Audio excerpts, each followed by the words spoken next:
O público é mais alunos mesmo, né? Tipo ligas mesmo, né? Os São acadêmicos. acadêmicos. Eles estão no YouTube, só a gente fica aqui, eles ficam no YouTube. Ah, entendi. Então não tem pergunta e resposta exatamente, assim. É, o É Nicolas tem um no... canal aí, né, Nicolas? Você tá com o YouTube aberto aí, não tá?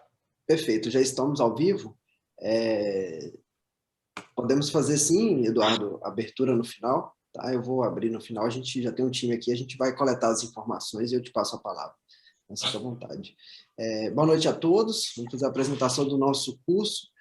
Sempre convidamos a todos a participar dos nossos cursos da SBN, SBN Ligas, e a SBN, através da SBN Ligas, está cada vez mais falando a linguagem do aluno e trazendo temas pertinentes à sua faculdade, à sua formação. Hoje contaremos com Eduardo Ribas, mas antes disso eu passo a palavra para o nosso presidente, professor Berval, para fazer suas considerações de abertura. Professor Berval. Mais uma vez, obrigado, Nicolas, obrigado, Eduardo, obrigado a todos os acadêmicos das ligas do Brasil que estão participando junto conosco nesse projeto pioneiro na SBN, chamado SBN Ligas.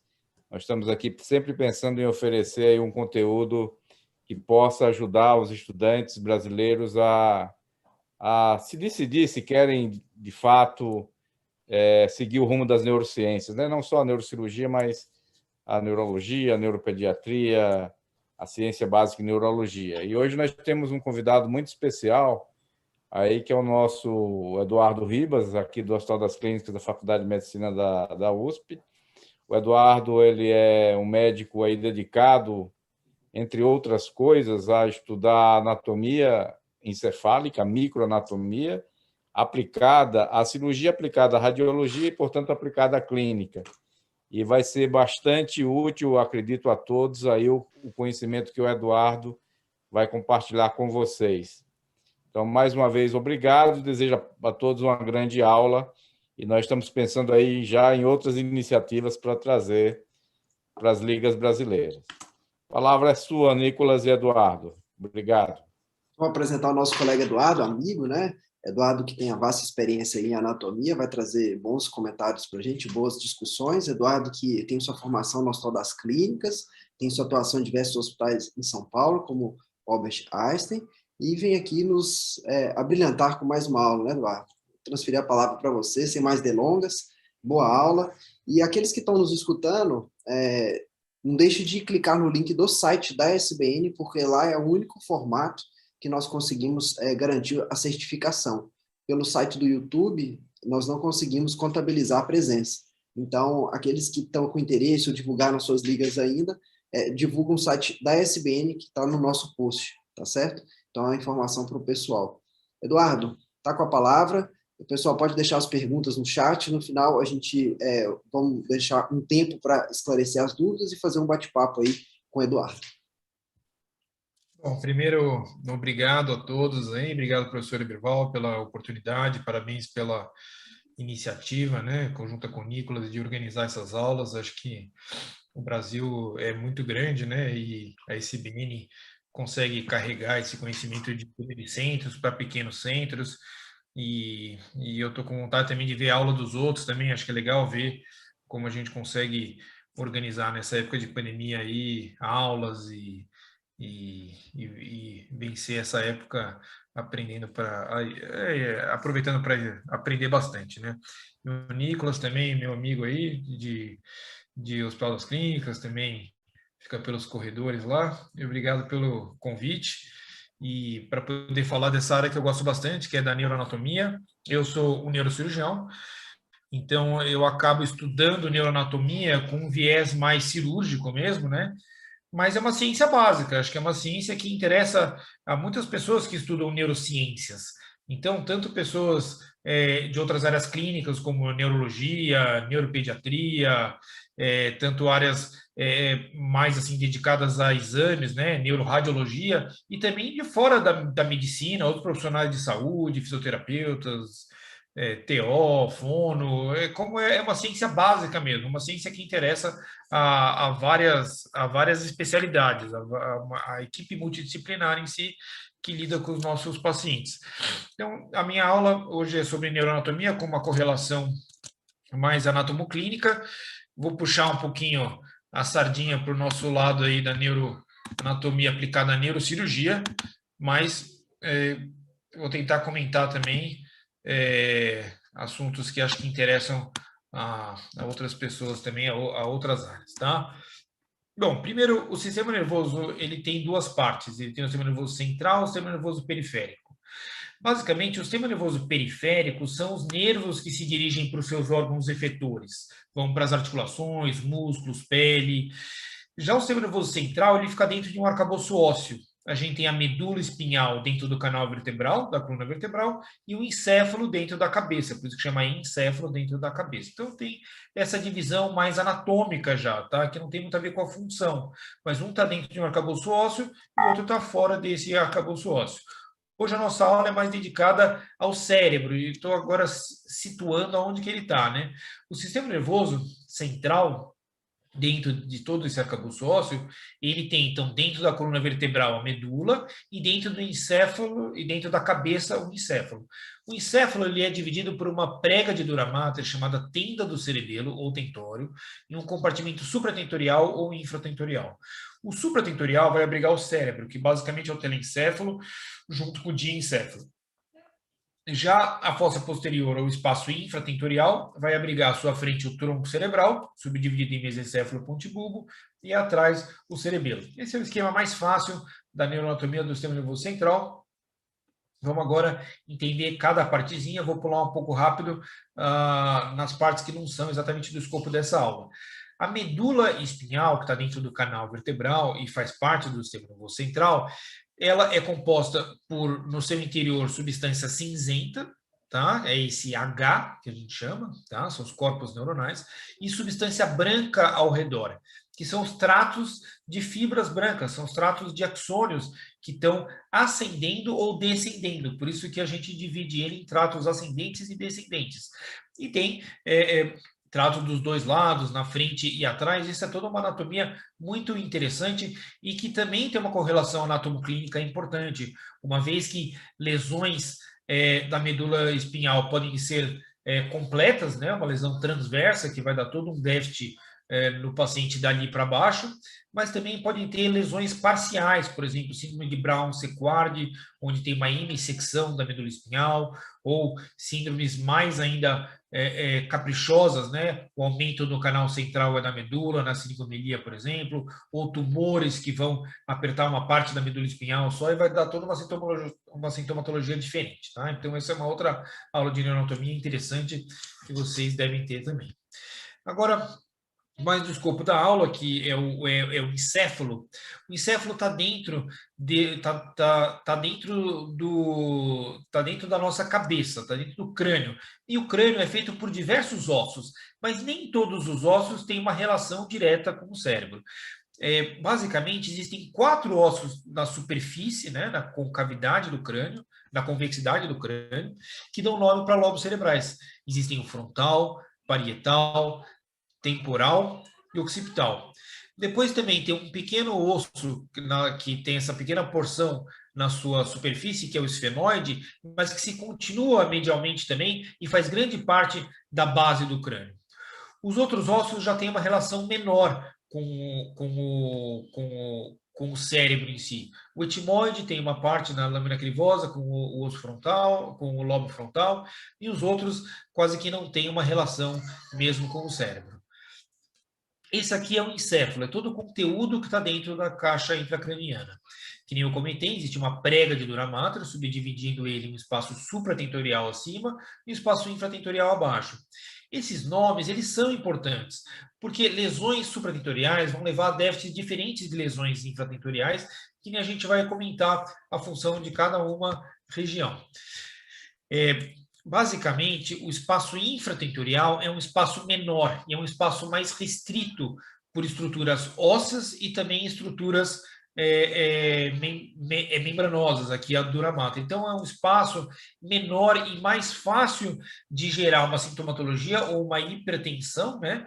Se alguma estrutura crescer ali dentro, se tiver um coágulo, se tiver uma hidrocefalia, se tiver um tumor, isso tudo vai competir por espaço mais e vai acabar levando a uma sintomatologia mais precoce. Enquanto o espaço supratentorial já é maior. Aqui é uma dissecção que a gente retirou o cérebro e estamos olhando por cima, e a gente consegue ver que a base do crânio ela tem basicamente 3 andares. O compartimento supratentorial ele tem esses 2 primeiros andares, que é a fossa anterior e a fossa média, fossa anterior, onde repousa o lobo frontal, e fossa média, onde repousa o lobo temporal. E depois a fossa posterior, o espaço infratentorial, que é recoberta aqui pela tenda do cerebelo. Quando nós abrimos a tenda do cerebelo, nós vamos expor os hemisférios cerebelares. São 2 hemisférios cerebelares, um de cada lado. E no centro deles, entre eles, né, o verme cerebelar. Existe um espaço à frente chamado incisura ou forame de Pacchioni, onde não tem a tenda do cerebelo, onde é um espaço mesmo. É aqui onde o cérebro que se encontra no espaço supratentorial se encontra com o tronco cerebral que se encontra no espaço infratentorial.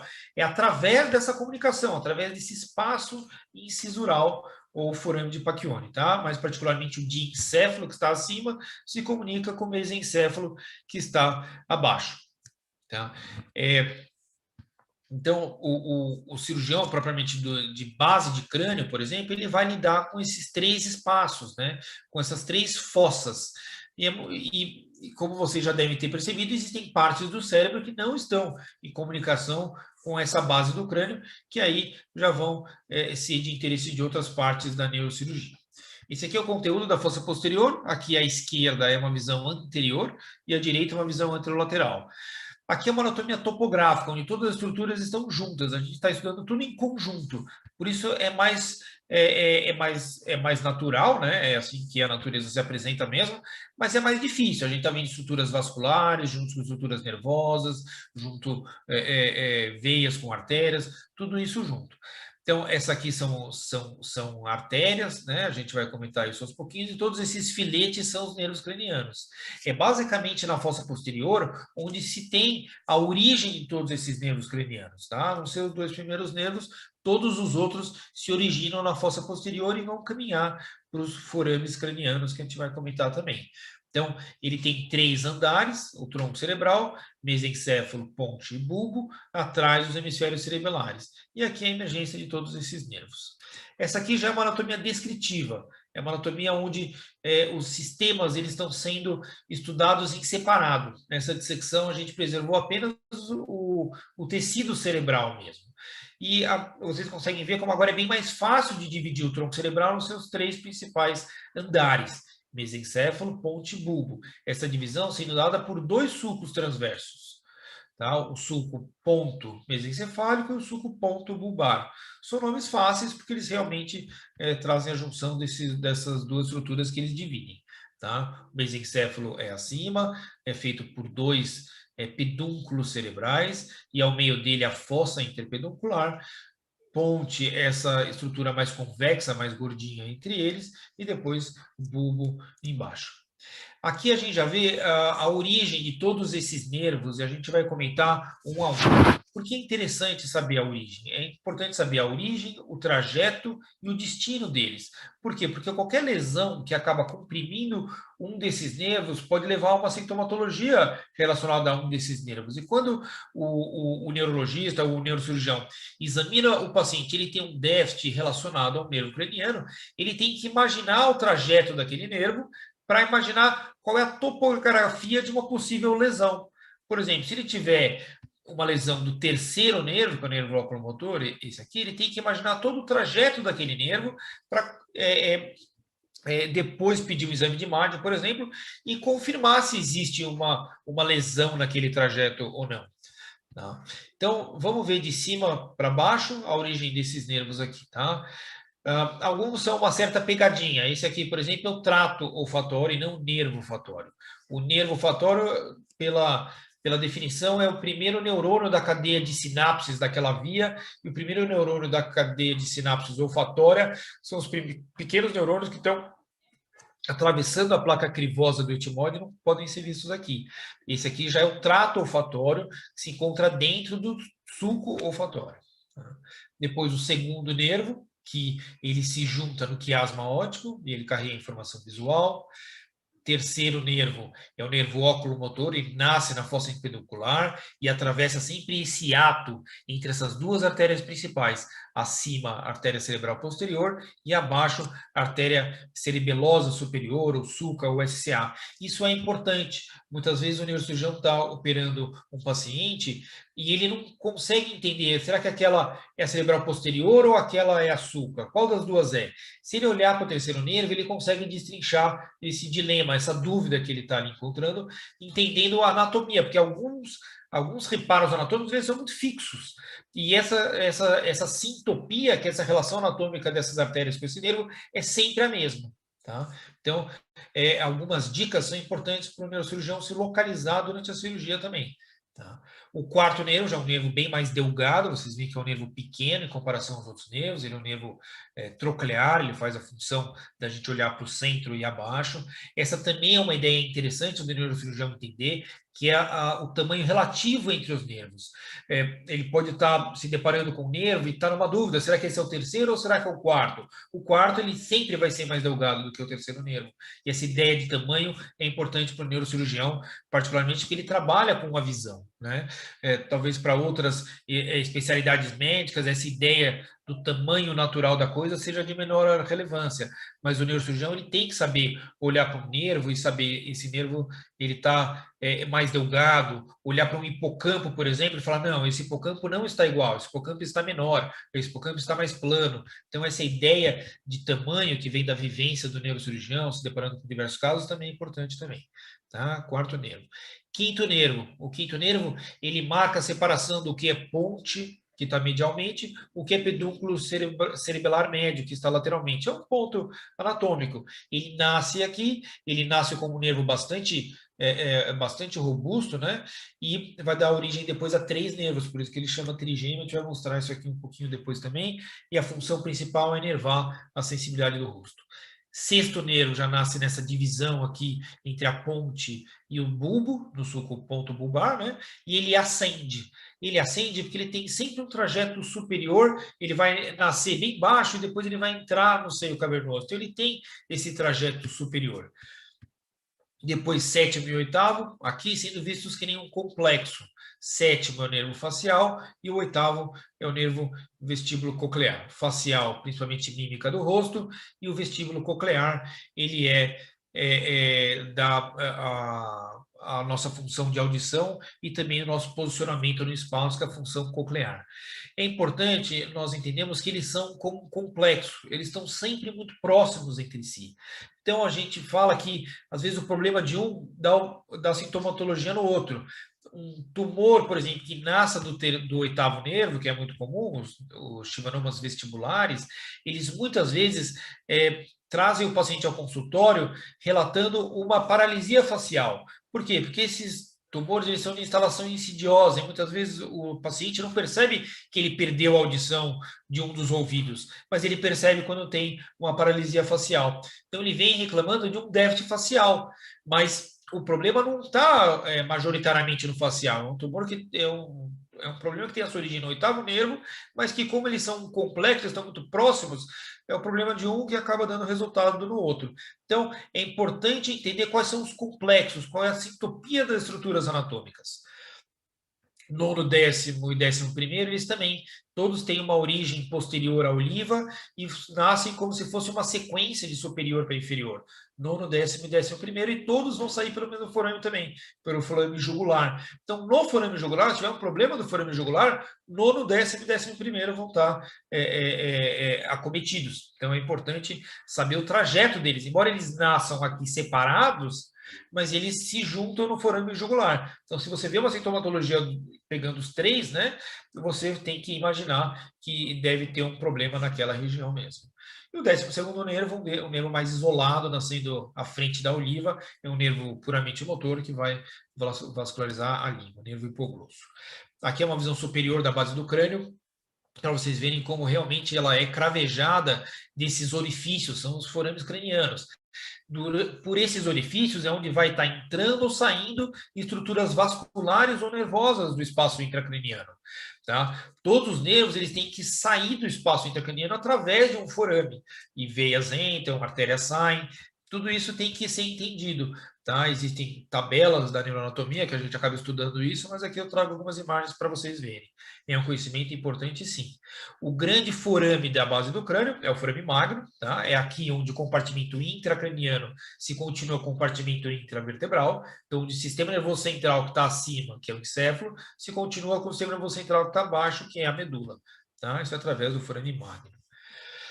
Essa aqui é uma visão inferior, para vocês verem como esses forames eles se continuam, né? Tanto na superfície interna quanto na superfície externa da base do crânio, carreando aí essas estruturas vasculares e nervosas para os seus órgãos efetores. Então, língua, olhos, rosto, músculos da face e tudo mais, tá?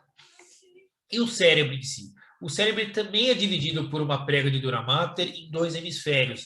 Esses 2 hemisférios estão quase que separados entre si pela foice do cérebro. São quase que hemisférios individuais, mas eles se comunicam por algumas membranas, por algumas fibras que se chamam fibras comissurais. Essa palavra comissural é dessa categoria de fibras que atravessa de um hemisfério para o outro e acaba trocando informação de um hemisfério para o outro.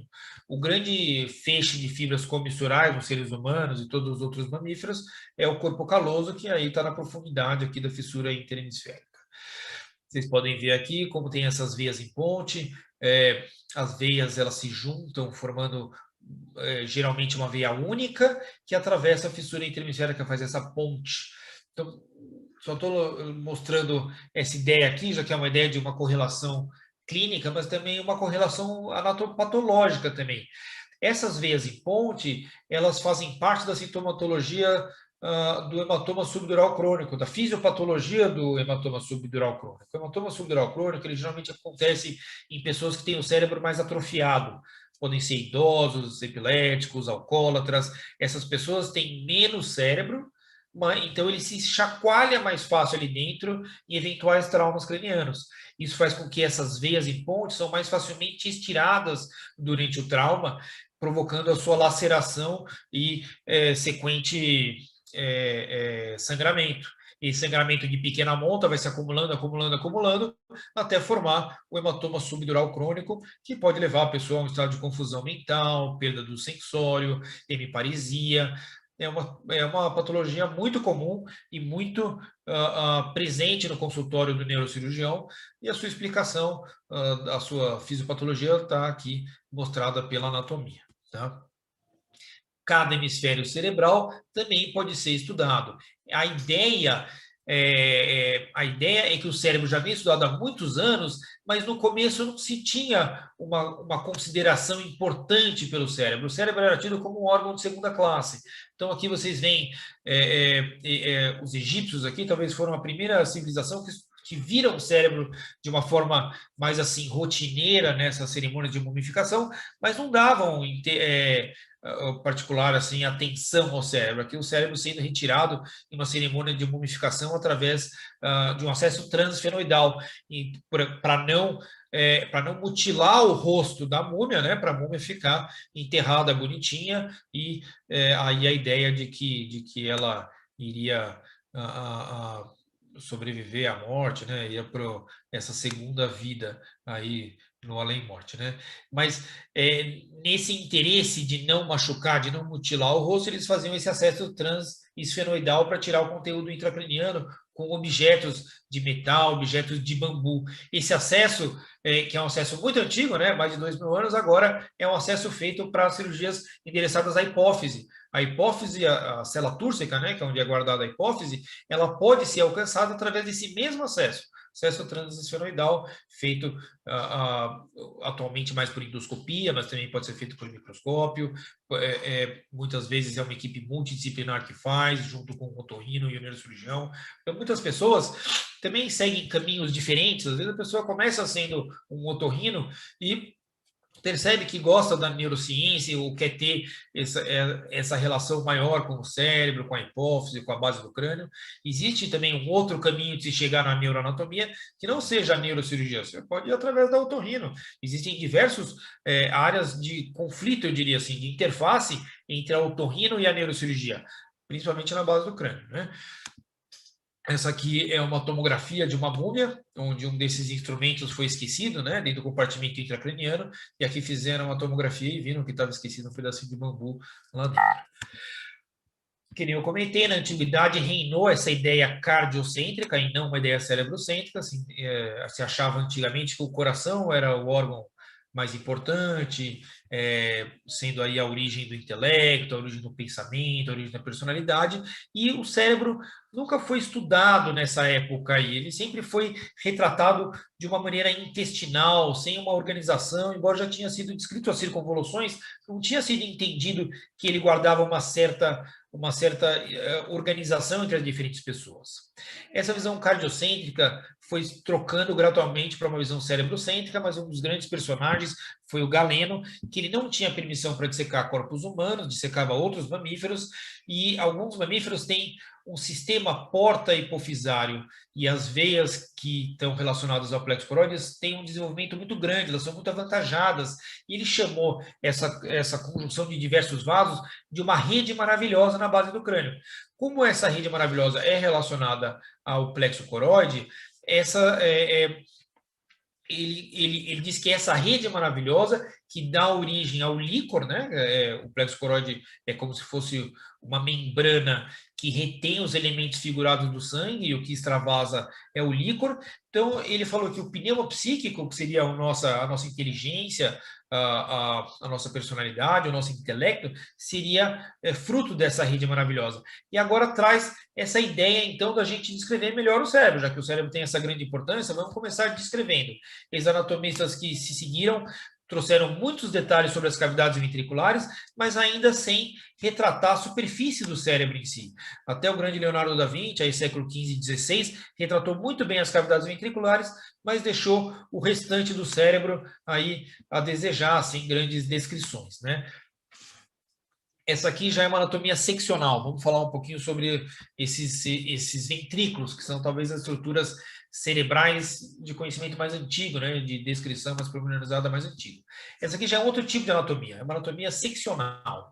A gente pega o cérebro e corta em seções, em cortes. É a preparação mais fácil de ser feita. Esses são cortes axiais, mas também pode ser feito cortes coronais, sagitais, os mais diferentes planos. Mas como geralmente se faz esses cortes para se ter uma correlação anátomo-radiológica, geralmente o anatomista faz os cortes nos mesmos planos que os exames radiológicos são feitos. Então, basicamente, ele geralmente faz axial, coronal ou sagital. Esses cortes axiais, o que é fácil de ser visto é que o cérebro guarda no seu interior esses espaços, essas cavidades. Uma cavidade dentro de um órgão parenquimatoso é um ventrículo, o coração tem seus ventrículos e o cérebro também tem seus ventrículos. É fácil da gente perceber aqui que cada hemisfério cerebral tem um grande ventrículo, são os ventrículos laterais, e depois tem duas cavidades medianas, o terceiro ventrículo entre os dois tálamos e o quarto ventrículo na fossa posterior, entre a ponte à frente e o vértice cerebelar atrás. Isso aqui é o quarto ventrículo, de forma que temos 4 ventrículos.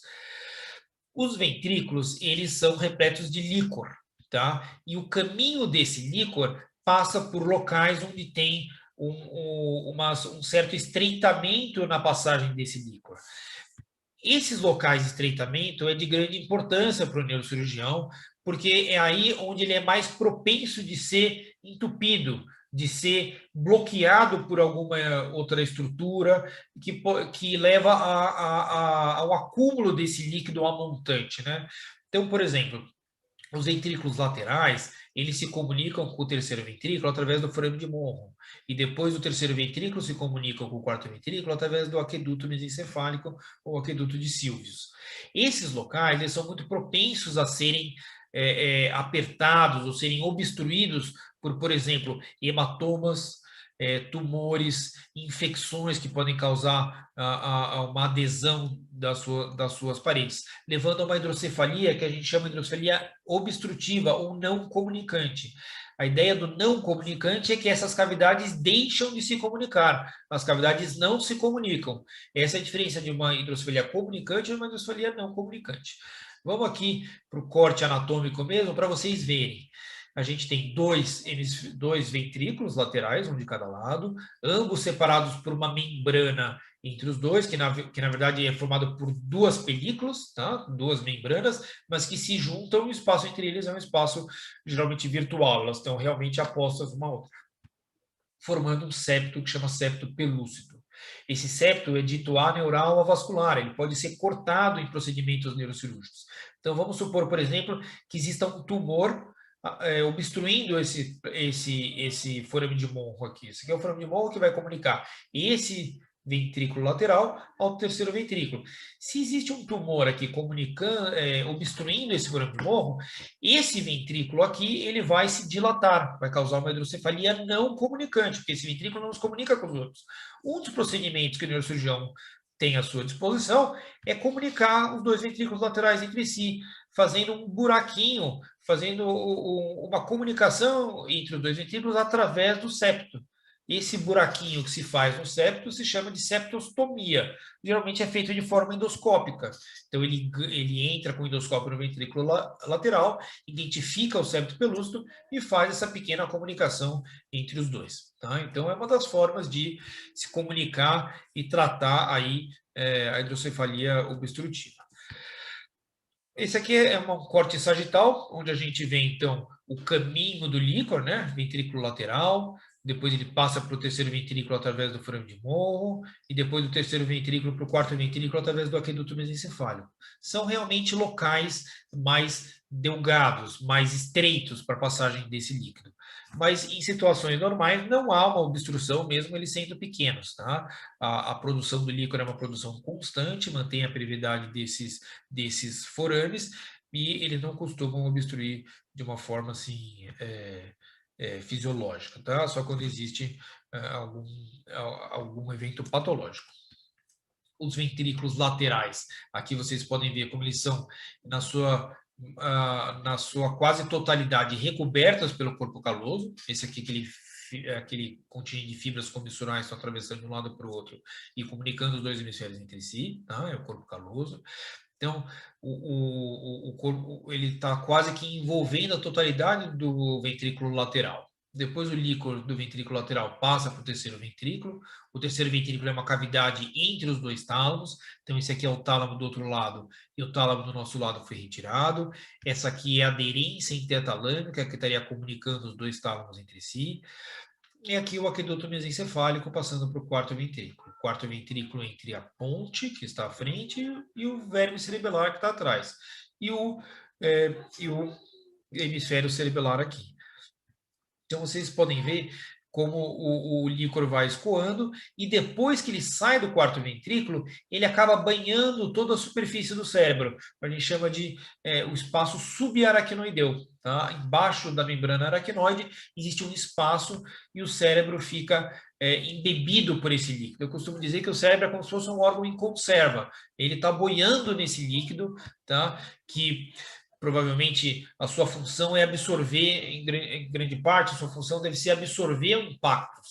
Por exemplo, eu sempre comento que se a gente pega um pote de azeitonas em conserva e joga no chão, aquela energia cinética do acidente vai ser absorvida pelo pote de vidro e pela água, mas as azeitonas, em grande parte, não vão receber essas ondas de choque e vão ficar intactas aquele impacto. Então, quando se bate a cabeça, é um mecanismo muito parecido. O osso acaba quebrando, o líquor acaba absorvendo muito dessas ondas de choque, então provavelmente, e o cérebro acaba se preservando na maioria das vezes, tá? Tanto que é uma minoria dos casos que o cérebro acaba se machucando mesmo, só quando tem uma energia cinética grande mesmo. É interessante que os ventrículos laterais, eles fazem um C ao redor de um bloco central de estruturas, que a gente vai comentar daqui a pouquinho, que chama central core do cérebro. Tá? Mais particularmente ao tálamo. E em relação ao tálamo, o ventrículo lateral ele foi também compartimentalizado em cornos ou extensões. A porção do ventrículo lateral que se encontra à frente do tálamo se chama corno anterior. Acima do tálamo é corpo, atrás do tálamo é átrio, embaixo do tálamo é corno temporal. E atrás corno occipital. Então, são compartimentos, diferentes regiões do ventrículo lateral, organizados de acordo com a sua relação, com a sua sintopia anatômica em relação ao tálamo. Tá? O que está à frente, em cima, atrás, embaixo. Aqui vocês podem ver no interior do ventrículo lateral o plexo coroide. Que eu comentei, o plexo coroide é uma membrana que vai reter os elementos figurados do sangue, então glóbulos brancos, glóbulos vermelhos e as plaquetas, e o que vai acabar atravessando o plexo coroide é o plasma, é o líquido do sangue, fazendo já dentro do cérebro ganhando outro nome, né? Ele acaba sendo chamado de líquido cefalorraquidiano, LCR, ou líquor. Essa aqui é uma visão mais magnificada aí do plexo coroide. Então, essa membrana, né, que vai reter os elementos figurados do sangue.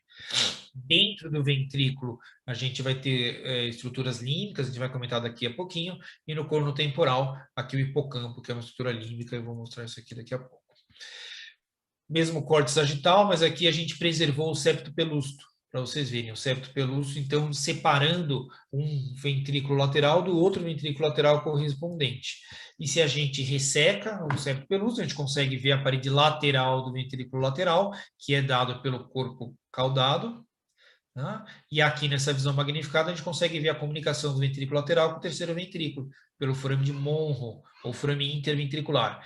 Existe toda uma tentativa mais atual de se tirar os epônimos, mas a literatura neurocirúrgica em especial é repleta de epônimos. A gente é muito acostumado em estudar por artigos antigos, livros antigos, neurologistas também estudam por livros antigos, e esses epônimos eles têm que ser conhecidos, porque todos esses livros antigos, eles trazem esses epônimos. Toda a literatura médica, até então, ela traz esses epônimos. Isso é um movimento um pouco mais recente de se tirar esses epônimos. Tá?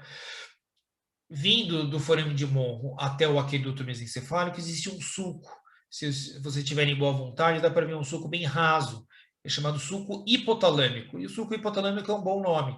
Ele vai dividir o terceiro ventrículo, o que está acima e o que está abaixo. Acima do sulco hipotalâmico, nós temos o tálamo. Embaixo do sulco hipotalâmico, nós temos o hipotálamo.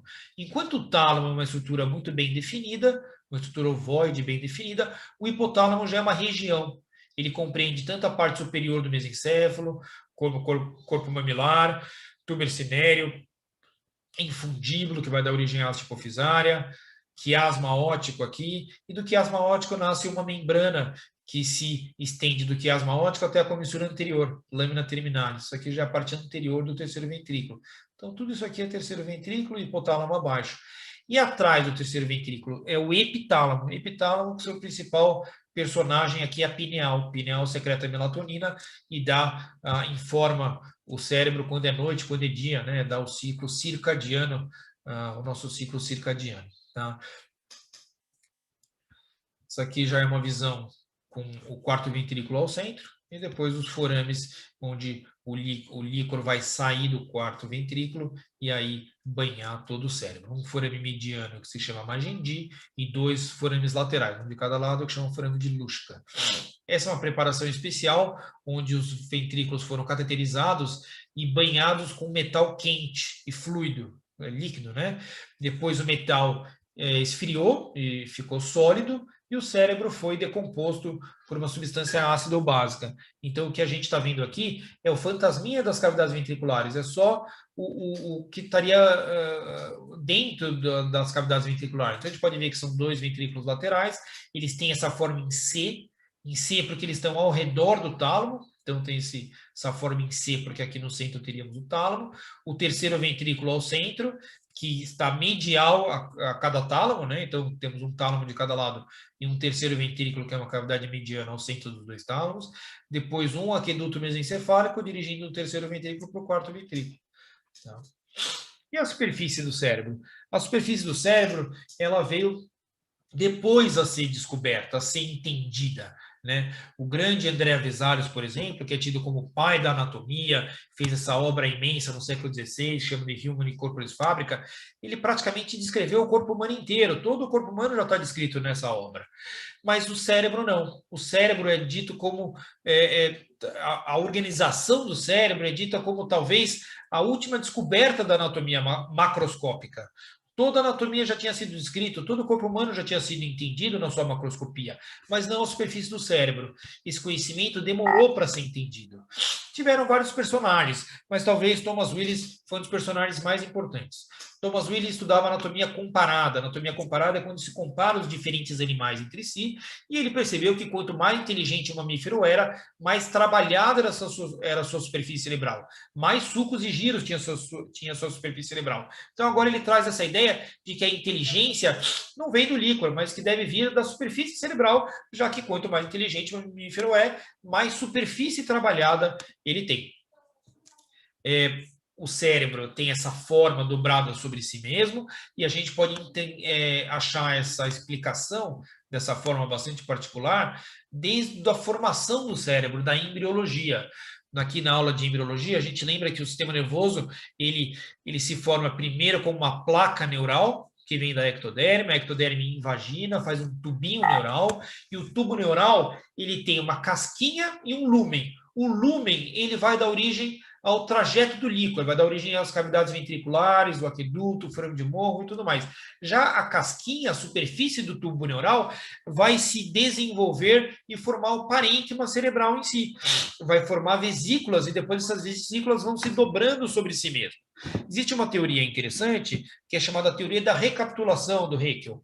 É uma teoria que tem os seus furos, não é totalmente aceita, mas é uma teoria que diz que a embriogênese repete a filogênese. Seria como se o ser humano tivesse passos de desenvolvimento a mais do que os outros mamíferos. Seriam como se os outros mamíferos tivessem num estágio anterior que o nosso. Tá? A gente teria passos a mais no sentido de dobramento do cérebro sobre si mesmo.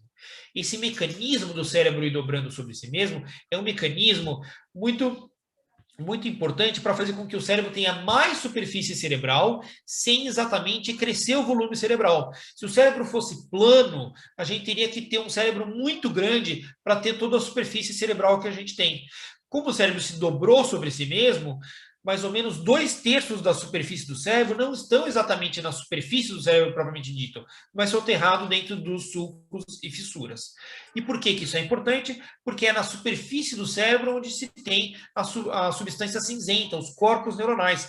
A única forma de termos mais corpos neuronais, termos mais neurônios, é termos mais superfície cerebral, mais córtex. E para ter mais córtex sem ter uma cabeça muito grande, o único jeito é o cérebro sendo dobrado sobre si mesmo. Agora, com essa atenção à superfície do cérebro, nada mais lógico do que se começar a descrição pelos sulcos que são mais consistentes e mais fáceis de serem reconhecidos na superfície do cérebro. Então, o Dr. Silvius, Dr. Francisco de la Boe, no século XVII, descreveu pela primeira vez o sulco lateral do cérebro, que acabou sendo chamado com seu nome, né? Fissura silviana, fissura de Silvius. De novo, os epônimos. Impossível ter um artigo de neurocirurgia que fala sulco lateral do cérebro. Ele sempre vai chamar de fissura silviana. É um nome muito assim presente na nossa literatura. Tá? Então, o Dr. Silvius, que também é acreditado por ser um inventor do gin, durante a semana estudava anatomia e descreveu a fissura lateral do cérebro. Depois veio o Luigi Rolando e descreveu o sulco lateral do cérebro. O sulco central do cérebro, que também ganhou o seu nome, fissura de Rolando. Fissura de Rolando, eu já diria que é um nome em desuso. O sulco central acabou ganhando um nome forte. Mas a gente sempre lembra do nome do Luigi Rolando em outras situações. Por exemplo, epilepsia rolândica. O que é uma epilepsia rolândica? É uma epilepsia que tem o seu centro, que tem o seu foco epileptogênico próximo ao sulco central, ao sulco de Rolando, a fissura de Rolando. Então, epilepsia rolândica, também prega rolândica superior, prega rolândica inferior, são a comunicação do giro pré-central e pós-central, e ainda trazendo esse nome em referência ao Luigi Rolando. Tá? Então, enquanto na anatomia tem esse movimento. Nas outras áreas da medicina ainda se guarda esse nome também. Tá? Depois o Louis-Pierre Gratiolet, grande neuroanatomista francês, e teve a brilhante ideia de didaticamente separar o cérebro em lobos. Essa ideia é uma ideia didática, porque o cérebro não guarda uma divisão entre si. O lobo frontal, ele se continua com o lobo parietal, continua com o lobo occipital e temporal. Não existe uma divisão natural entre os diferentes lobos entre si. Mas essa ideia veio... nasceu com o Gratiolet e ele deu nome para os lobos cerebrais de acordo com os ossos cranianos que estavam na sua superfície, de forma que o cérebro teria 4 lobos cerebrais: frontal, parietal, temporal e occipital, porque os 4 ossos estão sobre essa superfície do cérebro. E os lobos cerebrais estariam se comunicando através de pregas de passagem ou pli de passagem. Então, aqui vocês veem os ossos que estão sobre a superfície do crânio. E os ossos, eles são separados entre si por essas articulações, que depois dos 2 anos de idade são articulações calcificadas, articulações nada móveis entre si, que ganham o nome de suturas. Então, o conhecimento das suturas, o conhecimento dos ossos também é de relevância para o neurocirurgião, porque a partir do entendimento da posição das suturas, ele pode entender a relação com a superfície cerebral. Atualmente, a gente não usa as suturas cerebrais como um parâmetro para a subdivisão do cérebro nos seus respectivos lobos, mas a gente pode usar os pontos craniométricos, que são a junção das principais suturas, e as suturas mesmo, para entender onde a gente vai confeccionar a craniotomia. Se vai ser à frente, se vai ser atrás, se vai ser por lado dessas suturas. Esse é um conhecimento que pode ser estudado na radiologia e levado para a prática neurocirúrgica, né, para o ambiente cirúrgico, e se confeccionar a craniotomia de acordo com esse conhecimento. Tá? Então, aqui é uma figura do Netter. O Netter é um neuroanatomista americano, tem figuras muito boas e muito detalhadas. Então, aqui para vocês verem essas suturas, como são realmente um rachurado. Esse rachurado faz com que a superfície de contato entre os diferentes ossos seja muito grande, e assim as suturas elas não se separam facilmente entre si. Aqui um indivíduo mais jovem, menor de 2 anos de idade, para vocês verem como as suturas elas são abertas, né? Os ossos ainda não estão calcificados entre si, e é por isso que os bebês têm os ossos móveis entre si, tá? E tem as fontanelas, que nada mais são do que o alargamento desses espaços entre os diferentes ossos. Aqui uma visão superior, vocês veem a sutura coronária e a sutura sagital ao centro. A junção dos dois dá um ponto craniométrico chamado pregma. Então, a gente pode estudar, por exemplo, vamos operar um tumor. Será que esse tumor se encontra à frente ou atrás do bregma? Se a gente souber a relação dele em relação ao bregma, quando abrirmos a pele do paciente e nos defrontarmos com o bregma, a gente pode confeccionar a craniotomia de acordo com esse ponto craniométrico. Eu vou mais à frente, vou mais atrás. Então, é um conhecimento importante para o neurocirurgião, é um conhecimento atual. Tá? Então, aqui o ponto primeiro é chamado bregma. Se a gente seguir a sutura sagital para trás, a sutura sagital vai abrir nas 2 suturas lambidosas. Tá? Aqui uma visão superior do Netter, uma visão posterior minha, sutura sagital se abrindo nas 2 suturas lambdoides. Aqui também tem um outro ponto craniométrico chamado lambda. Lateralmente, a sutura lambdoide se abre em 2 outras suturas, parietomastoideia e occipitomastoideia, que nem o símbolo da Mercedes-Benz, formando aqui um outro ponto craniométrico chamado astério. São muitos nomes. A neuroanatomia é uma infinidade de nomes, mas esses nomes fazem parte da cultura neurocirúrgica, neuroanatômica. São nomes que alguns têm mais do que 2.000 anos, e são nomes importantes para a gente entender a relação do crânio com o cérebro, depois do cérebro com as suas estruturas. Uma visão inferior, que nem eu comentei, cravejado de forames, né, cranianos, uma visão externa, uma visão interna. E aqui já, como a maioria das escolas iria dividir o cérebro entre si nos seus respectivos lobos. Eu costumo dizer que ninguém é dono da verdade, são pontos de vista de diferentes escolas. E às vezes essas escolas se reúnem e acabam traçando ideias que sejam mais assim internacionais ou mais globalizadas, mais aceitas entre todas elas, tá? Mas essa foi uma ideia em transformação. Só para vocês verem aqui, foi só no final do século XIX que o sulco central começou a ser usado como uma divisão entre o lobo frontal e parietal. Antes era suturas, depois era o sulco pós-central e depois virou o sulco central. Então é uma ideia em transformação. Tá? Atualmente, se acredita que o cérebro tem 6 lobos cerebrais. Existe basicamente o sulco central, separando o lobo frontal à frente do lobo parietal atrás. Depois a fissura silviana, separando o frontal e parietal acima do temporal embaixo. E depois uma linha imaginária, que nasce na fissura parieto-occipital até a incisura pré-occipital.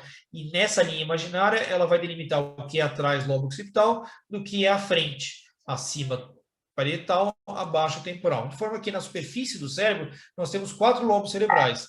E na profundidade da fissura silviana, nós vamos ter o 5º lobo cerebral, que é a ínsula. E a ínsula, essa ilha de córtex, ela é coberta por um opérculo. O opérculo ele não é um outro lobo, não é um outro giro. Ele é uma parte do lobo frontal, uma parte do lobo parietal e uma parte do lobo temporal que está recobrindo a ínsula. Tá? Então, é uma cortina. O nome opérculo quer dizer cortina. É uma cortina de córtex que recobre a ínsula. Então, por isso que tumores insulares, eles são difíceis de serem abordados, porque eles não estão na superfície do cérebro, eles estão na profundidade da fissura silviana. Então, o neurocirurgião vai ter que abrir a fissura silviana inteira e adentrar a ínsula. É um caminho mais longo, é uma cirurgia mais trabalhosa, são espaços mais apertados. Tá? E o 6º lobo cerebral também foi uma ideia em transformação. Hoje em dia todo mundo fala em lobo límbico, sistema límbico, como se fosse uma coisa atual, uma coisa que foi sempre conhecida, mas não foi. Só para vocês verem, o Paul Broca propôs a ideia de um lobo límbico em 1877, mas mais de 100 anos depois é quando o lobo límbico ele foi aceito pela Nômina Anatômica, que hoje em dia chama Terminologia Anatômica Internacional, que ele foi aceito como um lobo distinto. Então, como tudo é uma ideia em transformação, ele propôs a ideia do lobo límbico, mais de 100 anos isso foi ventilado, até que foi aceito por esse comitê, né, essas pessoas que se reúnem e que, entre aspas, são donas da verdade, e que se reúnem e falam, tá bom, agora vamos aceitar que existe realmente um lobo límbico. Tá? Esse seria o 6º lobo cerebral. O lobo límbico, ele basicamente faz 2 Cs. Ele chama límbico porque ele está ao redor, fazendo Cs ao redor de um bloco central de estruturas, que é o central core, mas que aqui a gente pode entender como tálamo. Existe um C externo e um C interno. O C externo, também dito C cortical, é dado pela área septal, giro do cíngulo, istmo do giro do cíngulo, giro parihipocampal. Isso é um C. É o C externo ou C cortical do lobo límbico. E o C interno? Se a gente virar isso aqui ao contrário, a gente consegue ver que tem um C interno. A gente tem a amígdala à frente, depois hipocampo, e o hipocampo tem fibras na sua superfície que se reúnem, se convergem e formam o fórnice. E o fórnice faz esse C. C ao redor de quem? Ao redor do tálamo. Nesse interior aqui, a gente vai ter o tálamo. Então, tudo que faz esse C está sendo límbico, está sendo ao redor desse bloco central de estruturas, onde o principal personagem é o tálamo.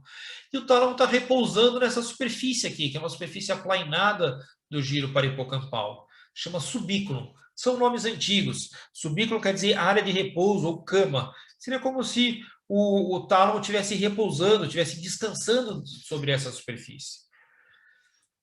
Outra forma de estudar o cérebro não é dividido entre lobos, mas vem das suas superfícies. Basicamente, o cérebro tem 3 superfícies. Uma superfície supralateral, ou convexidade, uma superfície medial, ou superfície mesial, e uma superfície basal, ou superfície inferior do cérebro.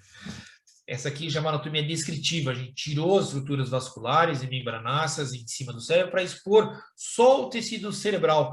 Então, assim a gente consegue reconhecer melhor onde são os sulcos, onde são as fissuras, individualizar os giros e entender quais são mais profundos, quais são mais rasos, quais são interrompidos e quais não são. Primeiro, aquelas subdivisões mais grosseiras, né? Como vamos dividir o lobo frontal e parietal do lobo temporal? Através do sulco lateral do cérebro, fissura silviana. Fácil de ser reconhecida. Na profundidade da fissura silviana também vamos encontrar a ínsula, aqui ainda com os seus vasos preservados. Depois, sulco central. Sulco central, a gente tem 3 dicas para reconhecer ele. Ele basicamente é um sulco verticalizado. Ele não é exatamente vertical, ele é verticalizado, ele está deitadinho assim. Ele também é um sulco isolado, no sentido que ele geralmente não recebe sulcos da frente nem de trás, ele é mais isolado. E ele também é um sulco que costuma ser contínuo, não interrompido, tá? Então, com essas 3 regras, fica mais fácil da gente reconhecer.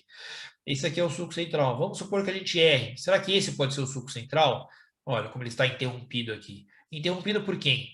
Interrompido pela prega de passagem do giro frontal médio com o giro pré-central. Então, esse não é o sulco central. Esse é o sulco pré-central. E se eu errar para trás? Vamos ver aqui que também existe uma prega de passagem do giro pós-central com o lóbulo parietal superior, interrompendo o sulco pós-central. Então, ele não segue essas regras. Tá? Então, o sulco central, seguir essas regras, ele pode ser mais facilmente identificado. E depois a incisura pré-occipital, que é essa lombadinha à frente do lobo occipital. Pré-occipital. À frente do lobo occipital existe uma incisura pré-occipital. É aqui onde vai nascer aquela linha imaginária, que vai ter sua origem aqui e caminhar até a fissura parieto-occipital, que vai separar o lobo occipital para frente do resto para frente. Para trás, do resto para frente. Esse aqui é o plano diretor. O plano diretor é um plano que tende a ser sobreposto ao cérebro. Nenhum cérebro vai ter todo o plano diretor, não vai seguir exatamente todo o plano diretor. A gente costuma dizer que, às vezes, o cérebro tem um lobo frontal feio, um lobo frontal bonito e um lobo parietal feio, no sentido de que um lobo pode seguir o plano diretor e o outro não. Mas, de novo, isso não tem uma relação com a funcionalidade daquela região. Isso é só anatomia macroscópica daquela região e não tem um impacto na sua funcionalidade. Tá? Então, basicamente, o plano diretor diz que o cérebro tem 3 polos, um polo frontal, temporal e occipital, 3 polos. Em cada polo vai convergir 3 giros frontais, superior, médio e inferior, convergir para o polo frontal. 3 giros temporais, superior, médio e inferior, convergindo para o polo temporal. 3 giros occipitais, superior, médio e inferior, convergindo para o polo occipital. Fácil de ser lembrado. Depois, 2 giros verticalizados, giro pré-central e pós-central, de relevância funcional muito grande. Pré-central é a área da representação primária da nossa movimentação e giro pós-central é a área da representação primária da nossa sensação somestésica. Esses 2 giros são tão importantes que muitos anatomistas e neurocirurgiões gostariam de chamar a comunhão desses 2 giros de lobo central. Então, talvez um 7º lobo cerebral. O professor Elias Sargil, por exemplo, que traz essa ideia, eu acho que também é uma ideia de transformação. Vamos ver se daqui a 100 anos aceitam isso aí, né? Depois, existem 2 lóbulos parietais. Lóbulo é uma parte de um lobo. Lóbulo parietal superior e lóbulo parietal inferior. Inferior sendo feito pelo giro supramarginal, à frente, e giro angular atrás. Fissura interhemisférica guarda no seu interior a superfície medial do cérebro. E a superfície medial do cérebro é mais consistente. Isso quer dizer, entre as diferentes pessoas é mais igual. Nós conseguimos ver ao centro o corpo caloso, que não é córtex, é substância branca. Dando a volta no corpo caloso, nós vemos o giro do cíngulo. O giro do cíngulo se estreita na sua porção posterior ao corpo caloso e se continua com o giro paripocampal. Esse é o C externo do lobo límbico. Tá? Giro do cíngulo se continua com o giro reto, através desse polo aqui, que chama polo do cíngulo, giro reto aqui. Depois, acima do giro do cíngulo, sulco do cíngulo, e depois giro frontal superior. O giro frontal superior ele pode ser visto nas 2 superfícies, tanto a superfície superlateral quanto a superfície medial do cérebro. É o mesmo pedacinho de cérebro, mas ele está dando a voltinha. Então, ele pode ser visto tanto lateralmente quanto na superfície interhemisférica. Se a gente segue o sulco do cíngulo atrás, ele ascende, fazendo a parte mais posterior do lóbulo paracentral. O lóbulo paracentral tem esse nome diferente, mas ele nada mais é do que o giro pré-central e o giro pós-central, que também fazem a voltinha na superfície do cérebro e mergulham na superfície interhemisférica. E aqui são vistos na superfície interhemisférica. E aqui guardam um outro nome. Eles ganham outro nome. O lóbulo paracentral. Mas ele é o giro pré-central e o giro pós-central. Tá? Como é uma aula de correlação anatomoclínica, é interessante lembrar que aqui é a área da representação primária da nossa perna. Tá? Então, à frente, representação da motricidade, atrás, representação da sensação somestésica. Atrás do lóbulo paracentral, pré-cúneus, que é esse quadradinho de cérebro. O pré-cúneus nada mais é do que o lóbulo parietal superior, mas aqui sendo visto pela superfície medial, lóbulo parietal superior. Atrás do pré-cúneus, cúneus. Entre os 2, fissura parieto-occipital. Essa fissura parieto-occipital é um bom nome. Ele está dividindo parietal do occipital, fissura parieto-occipital. À frente parietal, atrás occipital. O occipital é o cúneus, mais o giro lingual. Eu gosto do nome giro lingual. Agora estou tentando trocar o nome também. Estão chamando ele de giro occipitotemporal medial. Tá bom, ele está nos dois lobos, né? Occipital e temporal. Mas eu gosto do nome giro lingual, porque parece uma linguinha apontando para trás e é um nome que acho que tem mais a ver com a forma dele. O pulmão tem uma língula, o coração tem uma língula, mas o cérebro parece que não pode mais ter, né? Mas eu gosto do nome giro lingual. Entre o giro lingual abaixo e o cúneus acima, existe uma fissura calcarina. Também ninguém vai esquecer da fissura calcarina, porque ela tem uma relevância funcional muito grande. Ela é a área da representação primária da nossa visão, tanto o seu lábio superior quanto o seu lábio inferior. Representação primária da nossa visão. E a superfície basal está repousando sobre a base do cérebro, sobre a base do crânio. Existe uma superfície frontobasal ou fronto-orbitária, porque está sobre as órbitas.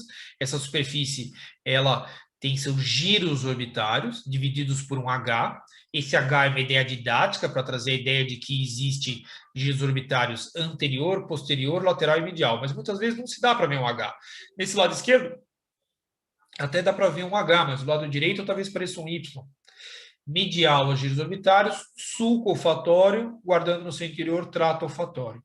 E medial ao sulco olfatório, giro reto. Tá?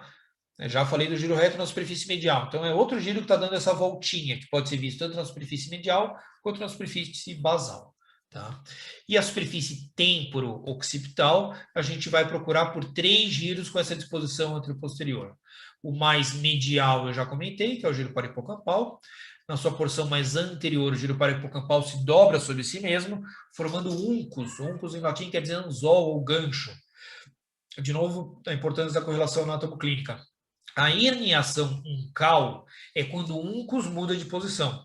E o problema do uncus mudar de posição é que ele vai pressionar aqui o tronco cerebral.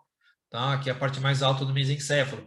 Ele vai pressionar o pedúnculo cerebral, que é onde carrega o trato piramidal. Então a pessoa vai desenvolver uma hemiparesia, depois pode ocluir a artéria cerebral posterior, que anda aqui atrás também, causando, por exemplo, uma himenopsia, um déficit de campo visual, e depois a pessoa pode até ficar confusa e até morrer por causa disso, por causa da herniação uncal. Tá? Depois, lateralmente, 2 giros que já comentamos também, giro temporal inferior, continuando com o occipital inferior. Ele é o mesmo pedacinho de cérebro, mas quando atravessa a incisura pré-occipital, ele muda de nome. Costumo dizer que é que nem uma estrada que passou do quilômetro tal, muda de nome. À frente é temporal inferior, atrás é occipital inferior. Mas é o mesmo pedacinho de cérebro. À frente temporal inferior, atrás occipital inferior. Entre esses 2 giros, a gente vai ver o giro fusiforme, porque ele parece um fuso. Medial, sulco colateral, lateral, sulco occipitotemporal. Giro fusiforme é o nome mais antigo, mais consagrado, mas atualmente estão também trocando o nome aí para giro occipitotemporal lateral, tá? Já que eles participam tanto do occipital quanto do temporal, então eles estão dando esse nome aí, occipitotemporal lateral. Superfície lateral do cérebro e na sua profundidade da fissura silviana, a ínsula. A ínsula ela é separada do restante do cérebro por um sulco circular, sulco peri-insular, ou também podendo ser subdividido em sulcos limitantes da ínsula. Existe um sulco limitante anterior, um superior e um inferior. Tá? E a ínsula é interessante que ela é a parte mais lateral de um bloco central de estruturas. Enquanto todo o cérebro ele é organizado de uma forma bastante monótona, com substância cinzenta na sua superfície, substância branca no seu interior, essa região aqui, que a gente chama de central core, já abriga núcleo de substância cinzenta que parecem estar encapsulados por cápsulas de substância branca. Tradicionalmente, essa região é estudada por esse corte axial, tá? Onde se observa uma alternância de substância cinzenta com substância branca. É uma certa estratigrafia, uma certa organização em camadas, tá? Em layers, invertendo substância branca com substância cinzenta. Vindo de lateral para medial, se de fora para dentro, a gente consegue nomear todas essas camadas. A primeira é o córtex da ínsula, substância cinzenta. Depois, cápsula extrema, que é feito por fibras curtas de associação, tem intercomunicando os giros da ínsula entre si, e também continuando na profundidade dos sulcos limitantes da ínsula em direção aos opérculos. Depois, embaixo, claustrum. Embaixo do claustro, cápsula externa. O claustro, ele é dito como um núcleo da base.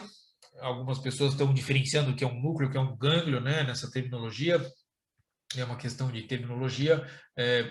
O nome núcleo talvez fosse mais apropriado, já que é um núcleo de substância cinzenta dentro do sistema nervoso central, e gânglio estaria sendo guardada a palavra para um conjunto de neurônios fora do sistema nervoso central, né? Bom, aqui seria o claustro, mas o claustro ele tem uma circuitaria muito diferente do que os outros núcleos da base. Então, alguns anatomistas não vão colocar o claustro dentro do conceito de gânglios da base, porque ele tem uma circuitaria diferente. Logo, ele tem uma função totalmente diferente. Mas eles estão muito próximos entre si e, na grande maioria das vezes, é descrito como pertencente ao grupo dos gânglios da base. Tá?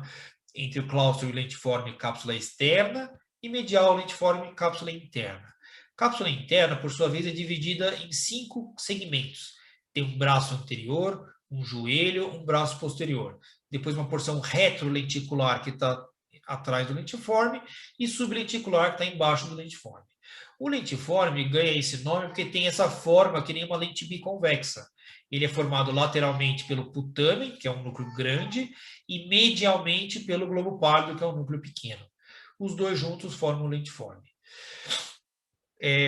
Medial ao braço anterior da cápsula interna, núcleo caudado. Lembrar que nesse corte ele só pegou a cabeça do núcleo caudado, porque o núcleo caudado é um núcleo em C, é um núcleo que também está dando a volta no tálamo, mas nesse corte, onde a gente estuda tradicionalmente os gânglios da base, os núcleos da base, só pegou a cabeça do núcleo caudado, tá?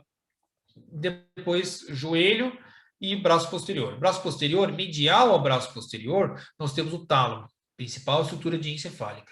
Então, todas essas estruturas, a gente dá o nome de bloco central do cérebro, ou central core, mas é uma ideia arquitetural, uma ideia morfológica, porque a gente está colocando dentro desse conceito estruturas muito diferentes entre si, substância cinzenta com substância branca, núcleos da base com claustro, núcleos da base com tálamo, que é diencéfalo, então estruturas mais relacionadas à movimentação, outras estruturas mais relacionadas com aferências, são estruturas com funções e origens muito diferentes, mas arquiteturalmente faz sentido colocar todas juntos, tá? Cada hemisfério cerebral guarda no seu centro morfológico um central core, e a gente pode entender a posição dos outros lobos cerebrais em relação ao central core. Então, no seu centro morfológico tem um central core. À frente temos o lobo frontal, acima parietal, atrás occipital e baixo temporal. Ínsula na sua superfície e lobo límbico fazendo aqueles 2 Cs ao redor desse bloco central de estrutura. Então, 6 lobos cerebrais organizados ao redor desse bloco central de estruturas. Essas cápsulas que dentro do central core parecem cápsulas, elas se continuam, na realidade, para o restante do cérebro. Tá? Elas não são confinadas ao central core. Elas estão ou se originando no central core, ou simplesmente atravessando o central core. Então, vocês têm que entender essas cápsulas como se continuando para fora dele. Esse é um corte que foi feito no sulco perinsular, em direção ao ventrículo lateral, para mostrar como esse bloco central de estruturas pode ser separado facilmente do restante do cérebro. Mas isso se for cruzado, né, se for dividido todas essas fibras. Tá? Isso não é um corte que naturalmente se faz em neurocirurgias. Existe uma neurocirurgia muito específica que chama hemisferotomia funcional, onde se tem a vontade aí de se desconectar o hemisfério cerebral do restante do cérebro, porque esse hemisfério, por exemplo, é muito epileptogênico, como na síndrome de Rasmussen, e fazer com que as crises advindas desse hemisfério não se propaguem para o outro hemisfério e a pessoa possa ter uma boa qualidade de vida, tá? Diminuindo o número de crises convulsivas. Então, se faz esse corte, se desconecta, tá?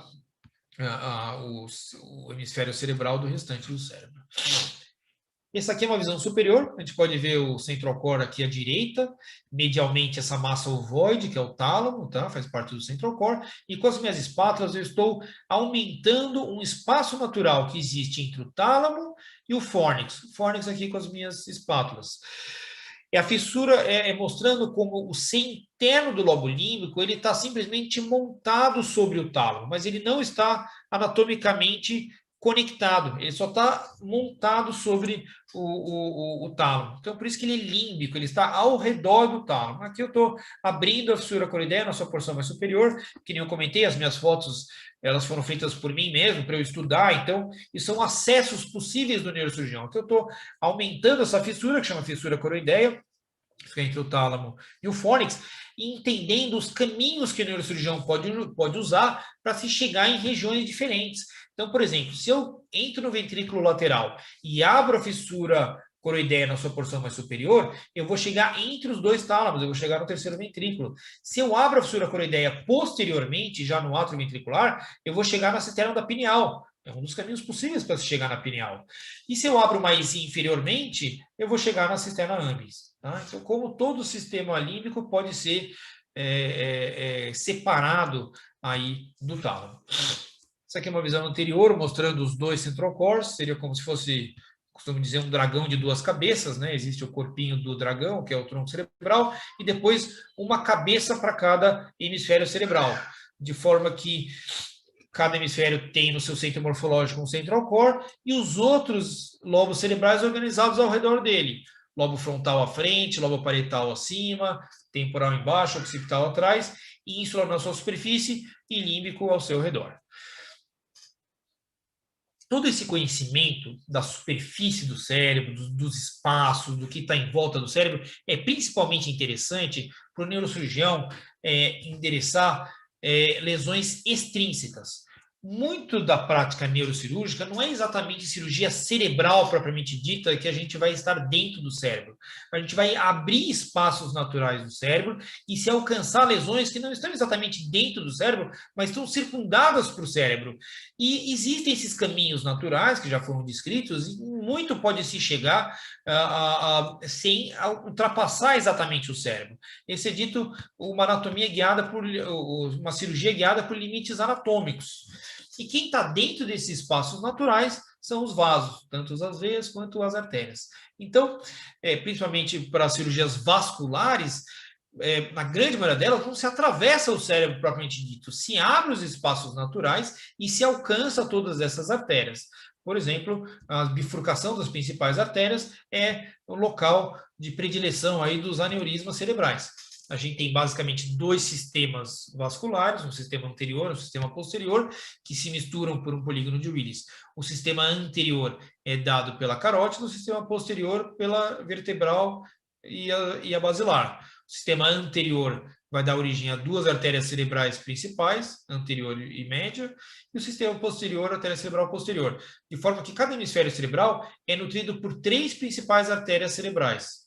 A artéria cerebral anterior, média e posterior. A carótida, para a gente revisar aqui, ele tem 4 segmentos. Tem um segmento cervical, outro segmento petroso, que está dentro do osso petroso, um segmento cavernoso e o segmento já supraclinoideu. Isso tudo é importante para o neurocirurgião, porque dependendo da região que há um sangramento, da região que há um aneurisma, vai ter uma sintomatologia totalmente diferente. Tá? Os aneurismas que preocupam a maior parte, que realmente preocupam o neurocirurgião e tem risco de morte, são os aneurismas que nascem desse último segmento da artéria, dito supraclinoideu ou intradural.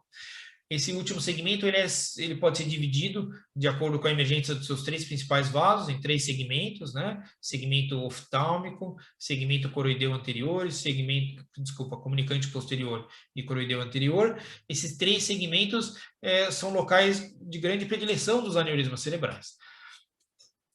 Então, vamos ver o trajeto da carótida. A carótida cervical, ela sobe da bifurcação da carótida até o canal carotídeo. Depois ela entra no canal carotídeo e a carótida petrosa, né, o segmento petroso, vai estar dentro desse ossinho, que chama osso petroso. Então, aqui é um canal ósseo, onde parte da carótida vai estar dentro, o segmento petroso vai estar dentro desse canal ósseo. Depois, sobre o forame láceo, ela vai se curvar para cima e adentrar um espaço que a gente diz paracelar. Paracelar porque está lateral à célula túrcica. Tá? Então, no centro do base do crânio, a gente tem a célula túrcica, onde vai estar guardada a hipófise, e lateralmente nós temos os espaços paracelares, que estão laterais à célula túrcica. Esse espaço paracelar, um de cada lado, é chamado de seio cavernoso. Seio cavernoso porque ele tem sangue venoso, recoberto por membranas de dura mater. E dentro desse seio cavernoso, a diferença do seio cavernoso para os outros seios é que ele guarda estruturas vasculares e nervosas dentro. Então, seio sagital superior, sagital inferior, transverso, são seios simples. Eles só guardam sangue venoso ali dentro. Mas o seio cavernoso não. Por isso que é um seio que é especial, né? Ele tem todas essas estruturas vasculares e nervosas dentro dele. Tá? Então, vamos ver lateralmente o seio cavernoso, que estruturas estão no seu interior. Eu estou abrindo aqui um dos triângulos do seio cavernoso, que chama triângulo infratroclear, ou triângulo de Parkinson, mas para vocês verem como o neurocirurgião poderia trabalhar dentro do seio cavernoso, mas através da manipulação desses nervos. É uma cirurgia bastante delicada, também muito mórbida, porque a manipulação desses nervos leva o paciente a ter paresias ou parestesias desses nervos, né? E muitas vezes não se recuperam totalmente. Mas lesões intracavernosas podem sim ser alcançadas por acessos microcirúrgicos. Mas atualmente, como é um acesso de grande morbidade, a gente prefere acessos endovasculares, tá? Então tem a figura do médico intervencionista. Isso é uma outra área de entrar na neurociência, eu diria, na neurocirurgia. Existem neurologistas, radiologistas, cirurgiões vasculares que fazem essas intervenções. Então, eles fazem uma especialização nas suas respectivas áreas e acabam tratando de patologias neurocirúrgicas através de intervenções endovasculares. Bom, estruturas vasculares e nervosas dentro do seio cavernoso. A grande estrutura vascular dentro do seio cavernoso é a carótida cavernosa, tá? É o segmento cavernoso da carótida interna. A gente diz sifão carotídeo, porque ele está realmente fazendo essas dobras. Tem uma porção vertical posterior, uma dobra posterior, um segmento horizontal, uma dobra anterior, segmento vertical anterior. São vários segmentos, mas também pode surgir aneurismas aqui dentro.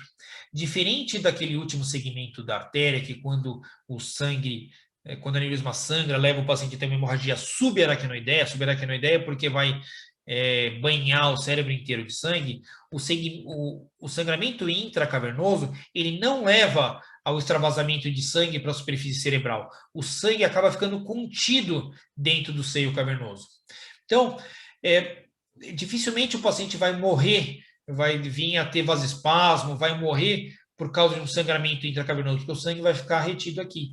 Mas o sangue vai acabar machucando todos esses nervos que estão dentro do seio cavernoso, dando o que a gente chama de uma síndrome do seio cavernoso. É uma paresia, né, de todos esses nervos cranianos e muitas vezes também uma proptose, uma congestão venosa, porque o seio cavernoso participa da drenagem venosa das órbitas. Tá? Então, que nervos estão dentro do seio cavernoso? Alguns nervos estão na sua superfície lateral, na sua parede lateral, isso às vezes é pergunta de prova, né? Que nervos estão na parede lateral do seio cavernoso? O terceiro, quarto e o V1. Esses são os nervos que estão na parede lateral do seio cavernoso. Qual nervo é exatamente, exclusivamente interno ao seio cavernoso? É o sexto nervo. O sexto nervo ele caminha entre V1 lateralmente e carótida medialmente. Esse é o sexto nervo, o nervo abducente. E todos esses nervos, né, terceiro, quarto, sexto e V1, estão todos saindo aqui pela fissura orbitária superior. Então, para vocês verem como realmente é uma fissura que acaba recebendo todos esses nervos. Já o V1, V2, V3 são saídas diferentes do espaço intracraniano.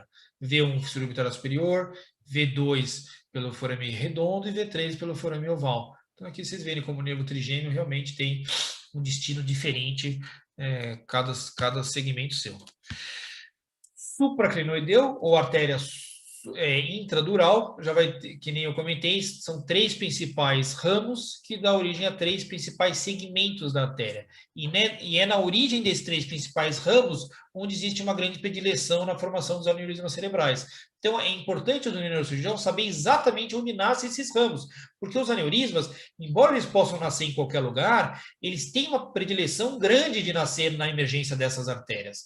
e a origem dessas artérias não muda muito de uma pessoa para outra. Então, é uma cirurgia muito bem definida, muito já estudada antes de se realizar, se a pessoa for bem de neuroanatomia. Se já tiver estudado isso no laboratório antes, ele pode copiar isso na sua prática. Por isso que o estudo da neuroanatomia antes da realização da prática neurocirúrgica é de grande importância, principalmente para os aneurismas cerebrais. Então, aqui, ó, a emergência da artéria oftálmica. Tá? A artéria oftálmica vai acompanhar o segundo nervo através do canal óptico para a órbita. E depois a origem das outras duas artérias, comunicante posterior e coroideia anterior. Essas aqui a gente vê como se fosse uma cirurgia. A gente costuma fazer incisões arqueadas fora da fronte, para não causar prejuízo estético ao paciente. Levanta a pele, levanta o músculo e faz a craniotomia. A craniotomia, ela pode ser feita em qualquer lugar, mas na grande maioria das vezes, para se alcançar os aneurismas, se faz uma craniotomia centrada na fissura silviana. É dito uma craniotomia pterional, porque também tem no seu centro o ptério. Então a gente vê aqui à esquerda lobo temporal e à direita lobo frontal. E entre eles a fissura silviana, sulco lateral do cérebro. Se abrirmos essa fissura silviana, nós vamos separar o lobo frontal do parietal e ver, lobo frontal do temporal, e ver na sua profundidade a ínsula. E quem vai estar nesse espaço todo? A artéria cerebral média. Porque a artéria cerebral média ela vai andar na fissura silviana, ela vai estar dentro da fissura silviana. E a artéria cerebral média, ela nasce da carótida. Então, se eu seguir a artéria cerebral média, eu vou chegar à carótida. Então, aqui, estou seguindo a artéria cerebral média e chego na carótida. E tem aqueles dois principais ramos que eu comentei. Artéria comunicante posterior e artéria coroideia anterior. Aqui a gente pode ver uma sintopia interessante. Se a pessoa tem uma dor de cabeça súbita, uma nucalgia importante, essa pessoa, até se prova o contrário, ela teve uma hemorragia subaracnoideia, ela teve um sangramento aneurismático. Se a gente for fazer exame neurológico nessa pessoa e ver que ela tem uma paresia do terceiro nervo, provavelmente ela tem um aneurisma que nasce da comunicante posterior, porque olha como é próximo a comunicante posterior do terceiro nervo, do nervo oculomotor. Então, essas relações é importante para o neurocirurgião. Ele vai examinar o paciente e, através do exame neurológico, ele consegue topografar, ter uma ideia de onde está aquele aneurisma. Para quê? Para quando ele for ver o exame de imagem, ele vai dar mais ênfase, dar mais atenção àquela região. Tá? Outras regiões, aneurismas em outras regiões não vão cursar com paresia do terceiro nervo. Por exemplo, se for um aneurisma crescendo na bifurcação da carótida, onde a carótida se bifurca em artéria cerebral anterior e artéria cerebral média, não vai dar essa sintomatologia. Olha como está longe do terceiro nervo. Então, muitas vezes a pessoa pode ter dois aneurismas e você quer saber qual é o aneurisma que deu aquela sintomatologia. Isso você tem que fazer examinando o paciente. Tá? Que nem eu comentei, polígono de Willis, escrito pelo Thomas Willis, ele está na base do crânio e ele, através de artérias comunicantes, comunica a circulação anterior com a circulação posterior. Tá?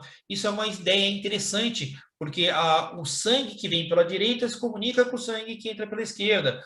O sangue que vem da circulação anterior se comunica com o sangue da circulação posterior, dando para o ser humano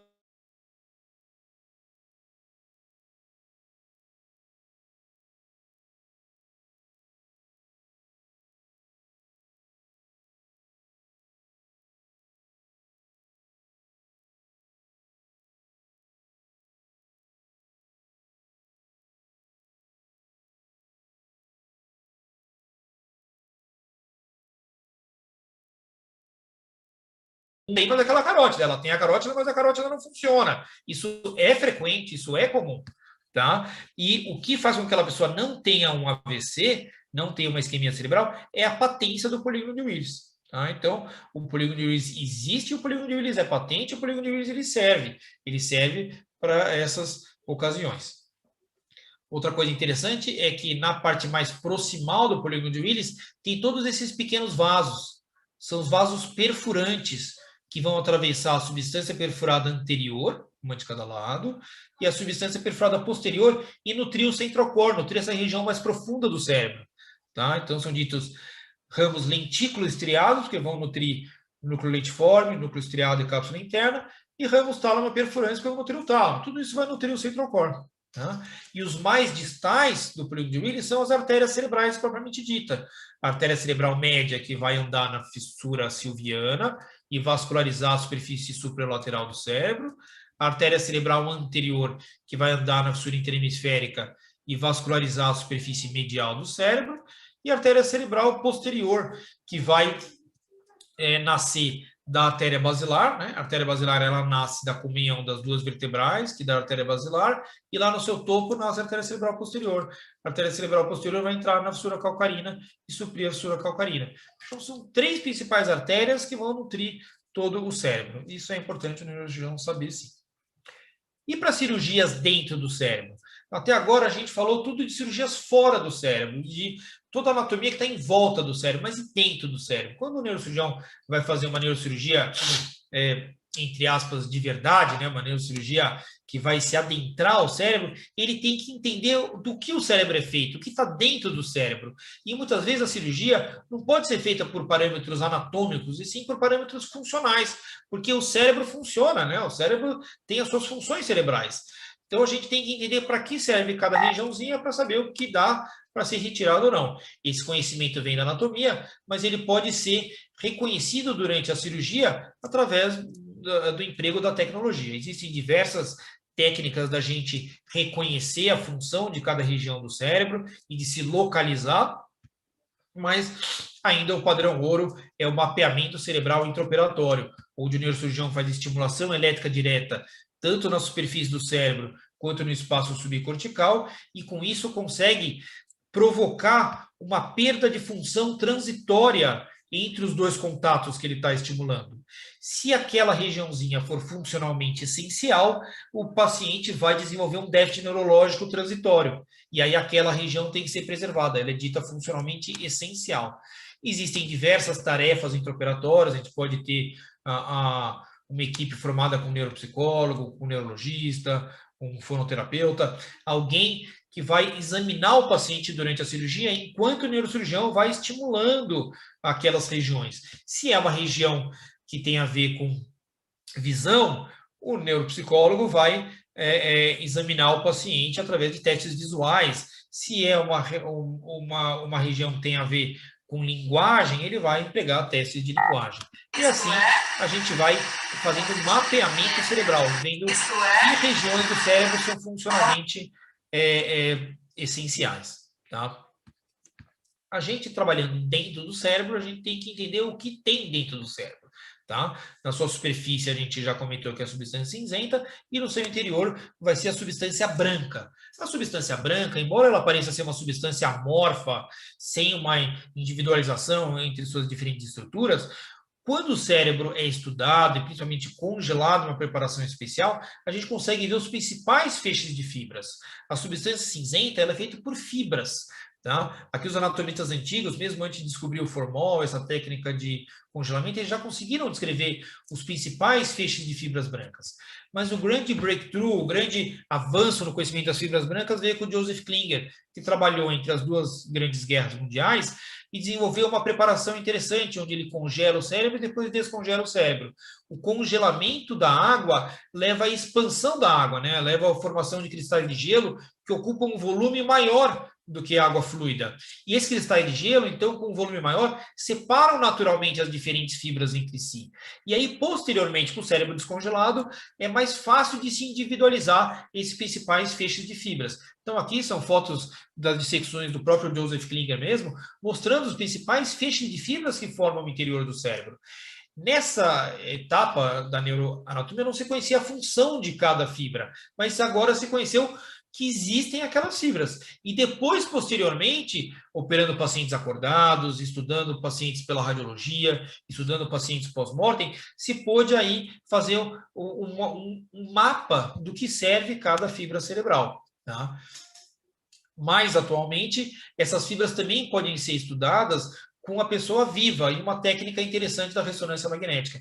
Existe a pesagem em difusão, que é feita principalmente para ver insultos isquêmicos, e um avanço da técnica de difusão é ver a movimentação preferencial da água. Então, é mais ou menos a mesma água que o Joseph Klinger congelava e separava as fibras.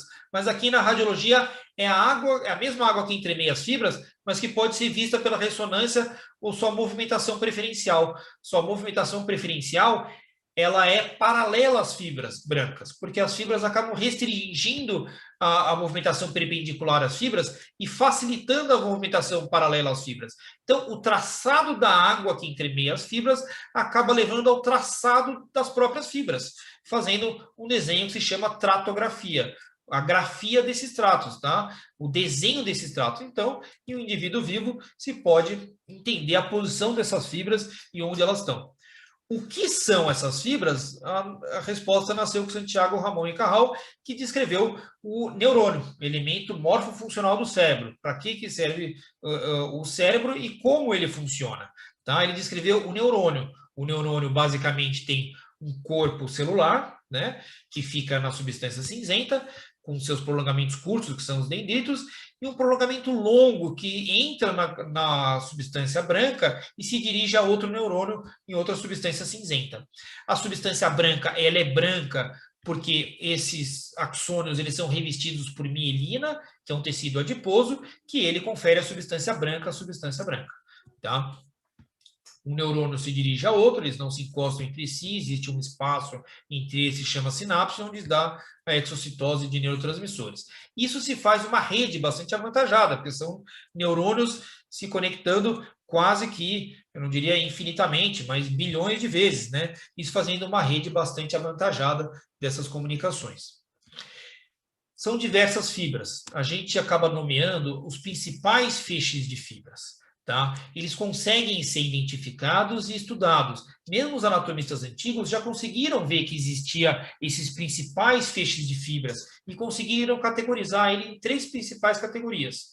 Fibras de associação, que estão comunicando regiões do mesmo hemisfério entre si. Fibras de projeção, que estão comunicando regiões de hemisférios diferentes entre si. E fibras de projeção, que estão se projetando da superfície do cérebro para uma região profunda. Tá? Com esse conhecimento das fibras, a gente pode entender as funções cerebrais, tá?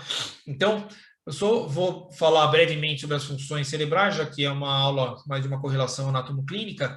Basicamente, existem alguns tipos de movimento, um movimento reflexo, que é o arco reflexo, que não existe exatamente uma comunicação, uma interferência do cérebro sobre aquele movimento, é um movimento com uma integração puramente medular. Tá? Então, não existe um pensamento sobre aquele movimento, é um movimento reflexo. Mas depois tem 2 movimentos voluntários. Existe o movimento dado pelo o trato piramidal, que eu diria que é o trato efetor, é quem vai fazer o movimento propriamente dito. Tá? Esse trato ele nasce no córtex motor, mais particularmente no giro pré-central, e desce para o tronco cerebral e medula espinhal pelo trato piramidal. Ou, pormenormente falando, trato córtico-nuclear e córtico-espinhal. Mas é o trato piramidal. Ele nasce, ele vai efetuar o movimento. Mas ele tem que ser regulado, ele tem que ser lapidado por 2 outros sistemas que vão fazer com que o movimento seja feito de uma forma ideal. Tá? Então, é um sistema extrapiramidal. Tem 2 sistemas extrapiramidais. Um centrado nos gânglios da base e outro centrado no cerebelo. Eles vão lapidar o movimento, fazendo com que o movimento seja feito de uma forma ideal. Então, o sistema piramidal nasce no giro pré-central, então aqui à frente do sulco central, giro pré-central, desce pela coroa radiada, que se continua com a cápsula interna, principalmente joelho da cápsula interna e braço posterior da cápsula interna, e se vai continuar pelo pedúnculo cerebral, dentro da ponte e pirâmides bulbares.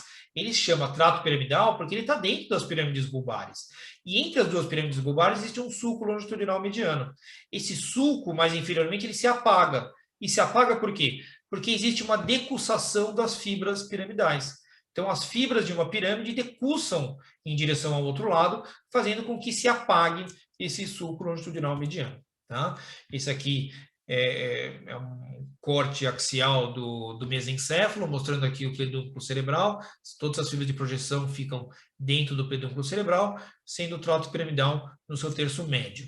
Tá? Depois aqui uma dissecção de fibras do Dr. Kahn, dentro aqui da ponte, essas fibras do trato piramidal se continuam e depois se continuam para dentro da pirâmide bulbar. Lembrar que o trato piramidal é um trato segmentar, de forma que quando há uma lesão medular, se perde a função dali para baixo, mas se mantém a função dali para cima, tá? Que nem eu comentei, o sistema efetor, que é o sistema piramidal, ele é lapidado por 2 outros sistemas extrapiramidais. Um sistema centrado no cerebelo e outro sistema centrado nos gânglios da base.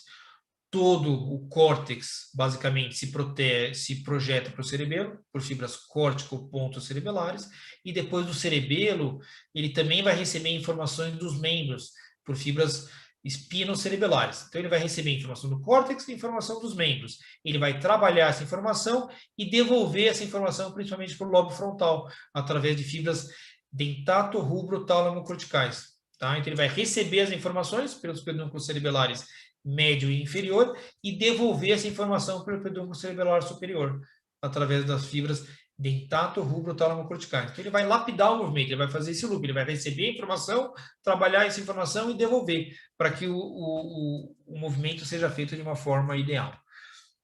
Depois, um outro sistema centrado nos gânglios da base também vai receber informação de todo o córtex, vai trabalhar essa informação e devolver, principalmente para o lobo frontal também. Tá? Então, toda essa informação vai vir por fibras de projeção para os gânglios da base, e os gânglios da base vão levar essa informação para o tálamo, e do tálamo ela vai subir de novo para o córtex. Essas são essas fibras de projeção, só para mostrar, essas fibras aqui, então, vindo para o putamen, e essa aqui é um esquema de como essa troca de informação acontece dentro desses núcleos da base. Tá? Eu não vou entrar muito nisso aqui, mas que vocês querem ver mais, esse é o protótipo aí da doença de Parkinson, né, onde esse sistema extrapiramidal acaba sendo desregulado pela falta de dopamina na substância negra compacta. Eu falei sobre as eferências, que são os movimentos, agora eu vou falar sobre as aferências. As aferências, elas, a não ser o olfato que vai direto para o cérebro, elas vão todas primeiro para o tálamo. O tálamo é como se fosse uma central telefônica. Ele recebe todas essas informações e depois acaba encaminhando essas informações para o córtex. Regiões do córtex que recebem só um tipo de informação são ditas áreas sensitivas primárias ou unimodais. E depois, áreas secundárias ou terciárias são áreas multimodais, que recebem mais de um tipo de informação e acabam trabalhando essa informação. Tá? Existe uma área somatosensitiva, uma área da olfação, visão, audição, vestibular e gustação. São várias áreas primárias. Tá? Então, aqui é como a informação somatosensitiva acaba chegando no giro pós-central, tá? Só para vocês verem como realmente são tratos dentro da medula espinhal, e esses tratos acabam convergindo para o tálamo, e do tálamo vindo para o giro pós-central. E no giro pós-central, ele se espraia com uma certa organização, com uma certa somatotopia, tá? Com uma somatopia bem estabelecida. É como se fosse um homem ao contrário, de forma que a cabeça está na sua porção mais inferior e os membros superiores na sua porção mais superior.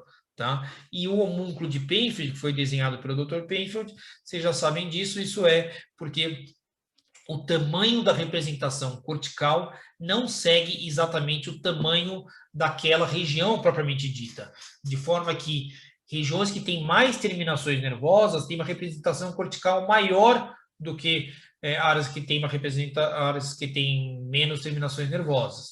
Então, aqui vocês podem ver o homúnculo de Penfield, que é o homem desenhado seguindo as proporções corticais. Vocês podem ver que a genitália, a língua, os lábios e as mãos têm proporções muito maiores do que o restante do corpo. Tá?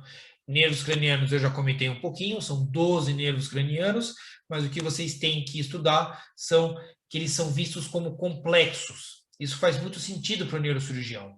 Existem basicamente 3 complexos. Um complexo superior, sendo feito aqui, ó, terceiro, quarto e quinto. Depois um complexo médio, sendo feito pelo sexto, sétimo e oitavo. E um complexo inferior, sendo feito pelo nono, 10º, 11º e 12º. Por que é importante complexos? Porque os tumores ou patologias acabam afetando mais de um nervo ao mesmo tempo. Então, é interessante saber como eles estão vizinhos. Os complexos são nervos que estão mais próximos entre si. Já comentei isso aqui, mas só para vocês verem. Então, o complexo superior é dado pelo terceiro, quarto e quinto. O complexo médio é dado pelo sexto, sétimo e oitavo. E o complexo inferior é dado pelo nono, décimo, 11º e 12º. Então, são 3 complexos, superior, médio e inferior. Agora, para terminar a aula, vou comentar um pouquinho sobre as funções cerebrais superiores, seriam talvez as funções que distinguem aí o ser humano dos outros mamíferos, né? Como o cérebro funciona, como a gente dá origem a essas funções neurológicas superiores, né? No começo do século XIX, se acreditava que ou todo o cérebro funcionava para desempenhar uma determinada função, ou o cérebro era todo segmentado, todo separadinho em regiões, cada uma relacionada a uma determinada função. Essas duas ideias estavam erradas, né? E foi se caminhando para uma ideia intermediária, onde o cérebro seria organizado em áreas eloquentes e áreas não eloquentes. Áreas eloquentes quer dizer áreas que, se perdidas, levam a um prejuízo funcional grande. Isso não quer dizer que áreas não eloquentes sejam áreas inúteis, porque o cérebro, isso quer dizer que o cérebro tem muita redundância. Muitas vezes, 2 ou 3 áreas funcionam para as mesmas coisas. Ela pode ser perdida, que a outra acaba suprindo a função daquela área rapidamente. Não existe um déficit funcional com a perda de algumas regiões. Então, essas áreas são ditas não eloquentes. Mas essa organização trazia um dogma de uma organização funcional estática do cérebro. E todo mundo que acompanha pacientes neurológicos vê que esses pacientes melhoram depois de um insulto cerebral, por exemplo, insulto isquêmico. Esses pacientes melhoram, e muitos melhoram muito. Então, a ideia mais atual é que o cérebro seria organizado em redes que já estão conectadas, mas existem conexões que são preferencialmente utilizadas, e a partir do momento que elas são perdidas, redes que não estavam sendo usadas, conexões que não estavam sendo usadas, podem começar a ser usadas e aí suprir aquela função que foi perdida, tá? Então, agora a gente não entende que é só necessário entender a função de cada local, mas também como esses locais estão relacionados entre si, como essas redes são formadas dentro do cérebro. Então, é uma anatomia anátomo-funcional. Tá? Eu preciso saber tanto a organização anatômica, mas também para que serve cada rede. E aí vem essa ideia conectivista ou odotópica, que vem do grego topos, de local, odos, de estrado. Tá? Então, a gente tem que entender tanto o local quanto as estradas que estão comunicando esses diferentes locais. E tem diversas redes, talvez 5 redes, aqui uma postulação do Mesulan, no mínimo 5 redes, né? Uma rede dedicada por conhecimento visoespacial, outra para linguagem, outra para memórias e emoções, outra para working memory, funções executivas, outra para reconhecimento de face e objetos. É uma postulação, talvez tenham mais redes do que isso. Mas no entender do Mesulan, teria que ter pelo menos essas 5 redes para explicar aí a maioria das nossas funções cerebrais. A rede da linguagem é de longe a mais estudada, porque essa é a função neurológica mais estudada e que talvez a mais que diferencia nós dos outros animais. E essa história começou com o Paul Broca, que acompanhava 2 pacientes, o Le Borg e o Le Long. De longe, o Le Borg é o mais conhecido, é o Tantan, e o Tantan, de um dia para o outro, só começou a falar Tantan. Ele acompanhou o Tantan até o falecimento dele e depois estudou o cérebro do Tantan, vendo que existia uma lesão circunscrita no giro frontal inferior do Tantan. Então, trouxe uma ideia de que a região da linguagem, a área da palavra falada, seria restrita a essa região. Tá? Depois veio o Wernicke, que descreveu a área da palavra compreendida, né, da compreensão da linguagem, e depois escreveram o fascículo arqueado, de forma que o modelo mais tradicional da linguagem, do entendimento de como é o processamento da linguagem dentro do cérebro, se fortaleceu essa ideia de um território de Broca, com um território de Wernicke, e os 2 comunicados por um fascículo arqueado. Mas agora, com o conhecimento anatômico mais aprofundado e conhecimento funcional de neurocirurgias com o paciente acordado, se traz uma nova ideia, que não só teria essa via dorsal mais tradicional, relacionada aos processos fonológicos e articulatórios da linguagem, mas também uma via ventral da linguagem, uma via relacionada na escolha de palavras dentro da mesma categoria semântica. Essa via sendo dada por outro feixe de fibras chamado de IFOF, fascículo fronto-occipital inferior. Então, para vocês verem, é o conhecimento de anatomia esbarrando no nosso conhecimento, no nosso modelo teórico de como uma função cerebral funciona. E isso também esbarra na neurocirurgia, porque se eu acho que uma fibra, um feixe de fibras é relacionado a uma determinada função de uma forma eloquente, eu preciso reconhecer, ou pelo menos entender onde ele está, para eu salvaguardar ele durante uma cirurgia e deixar com o nosso paciente neurologicamente intacto. Tá? Então, o fascículo arqueado, hoje em dia, ele é visto como parte desse grande feixe de fibras aqui, que chama fascículo longitudinal superior, do lado esquerdo, né, na grande maioria das vezes relacionado à linguagem, e a via ventral sendo feita por essas fibras mais ventrais aqui, que é o tal do IFOF, fascículo fronto-occipital inferior, alguns chamam também de fascículo occipitofrontal, mas é uma via ventral da linguagem. Então, é um modelo teórico mais atual da linguagem, uma via semântica da linguagem. Enquanto do lado esquerdo, o fascículo longitudinal superior é mais relacionado à linguagem, do lado direito ele é mais relacionado ao conhecimento visoespacial. Tá? Então, a informação chega no lobo occipital, a informação visual, e ela segue dois caminhos, a via do where e a via do what. A via do what vai acabar nomeando, principalmente do lado esquerdo. A via do where, ela vai localizar aquele objeto dentro daquele ambiente, né? Eu sei que eu estou num quarto, que eu estou num corredor, porque eu sei a disposição daquele ambiente. Eu sei que a cadeira está embaixo da mesa, a mesa está em cima do chão, porque eu conheço aquele conhecimento espacial. Isso é pela via do where, tá? Principalmente do lado direito do cérebro. Essa aqui é uma imagem interessante, onde o paciente teve uma isquemia do lobo parietal direito e ele teve uma heminegligência. O que é uma heminegligência? É quando a pessoa não leva em consideração o lado contralateral.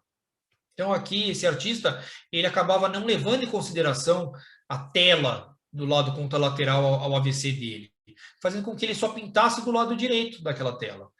Ele foi melhorando, né? Os meses foram passando, a plasticidade cerebral foi acontecendo e ele melhorou da negligência e aqui, depois de 9 meses, já estava aí considerando a tela inteira e fez seu autorretrato. Tá? Vou falar só de mais duas funções cerebrais. A memória tem diversos tipos de memória, mas a mais estudada é a memória episódica, é quando a gente lembra os fatos que aconteceram no passado. Essa memória ela foi relacionada ao sistema límbico, tá?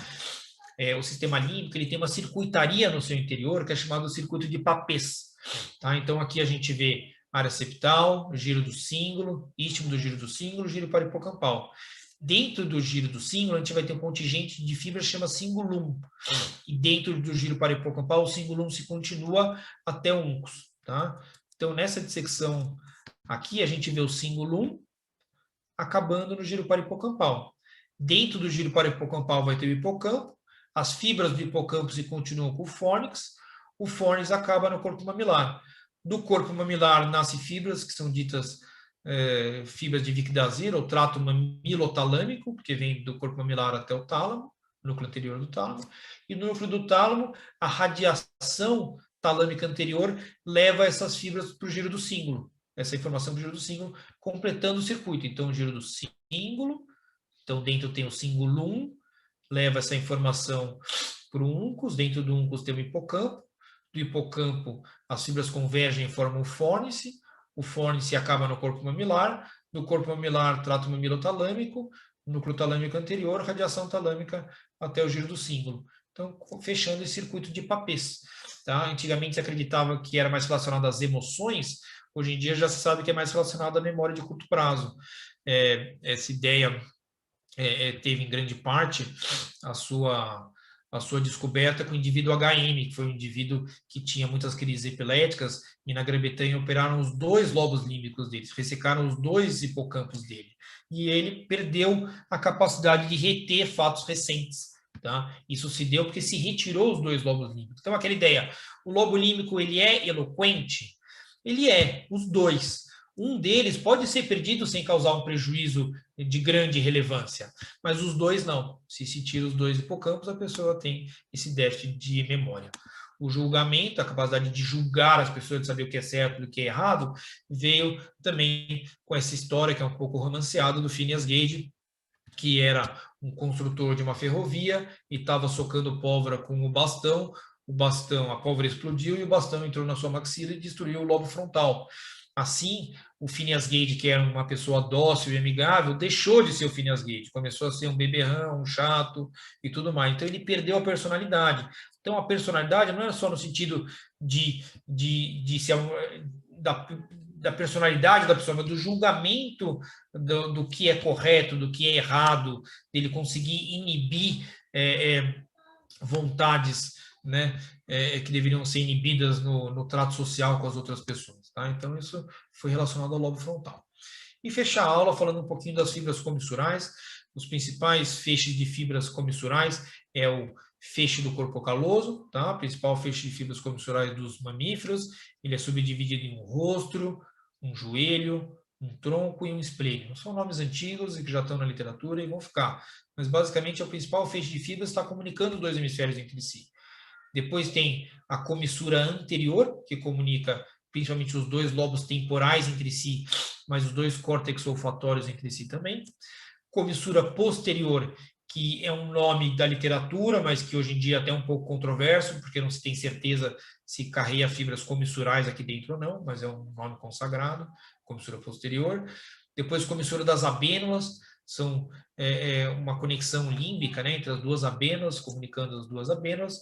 E depois a comissura hipocampal que eu vou mostrar. Então, aqui uma dissecção da fissura interhemisférica, mostrando na sua profundidade o corpo caloso. Ele é bem compacto na linha média, mas ele se abre lateralmente, comunicando quase que todo um hemisfério ao outro hemisfério contralateral. Comissura anterior, passando aqui no polo ventral do lentiforme, né? Canal de Gratiolet, atravessa aqui a comissura anterior, e depois se abre nos dois lobos temporais, um de cada lado. Comissura anterior aqui.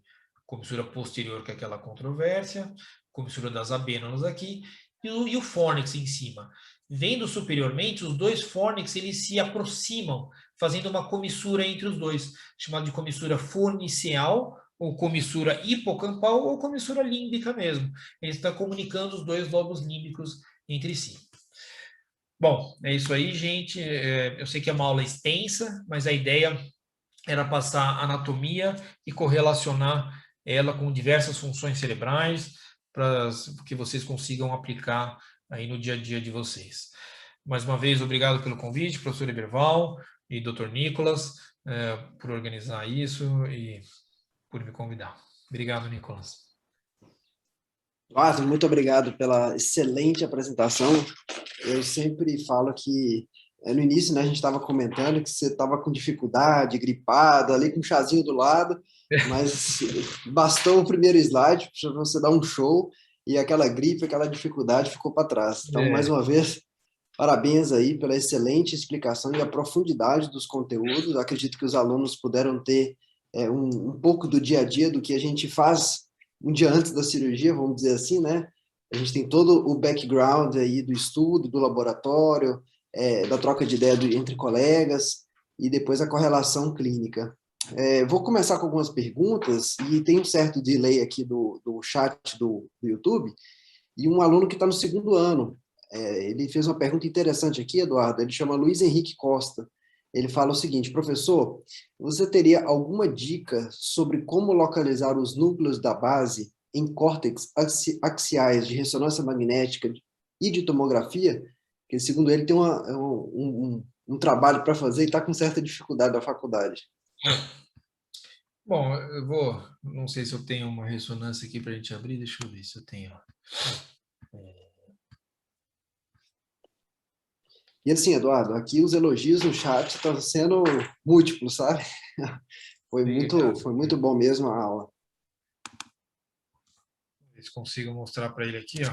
Então ele quer. Eu tenho uma ressonância, acho que dá para ver aqui, né? Tá ótimo, tá aparecendo. Não, ó, colega, é assim, os gânglios da base, eles estão dentro do central core.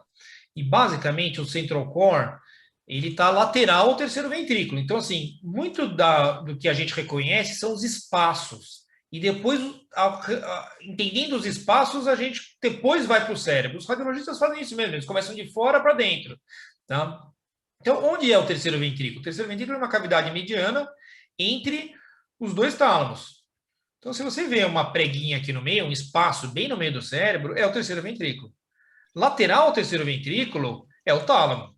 Tem que ser o tálamo, é a regra. Lateral ao tálamo, o braço posterior da cápsula interna.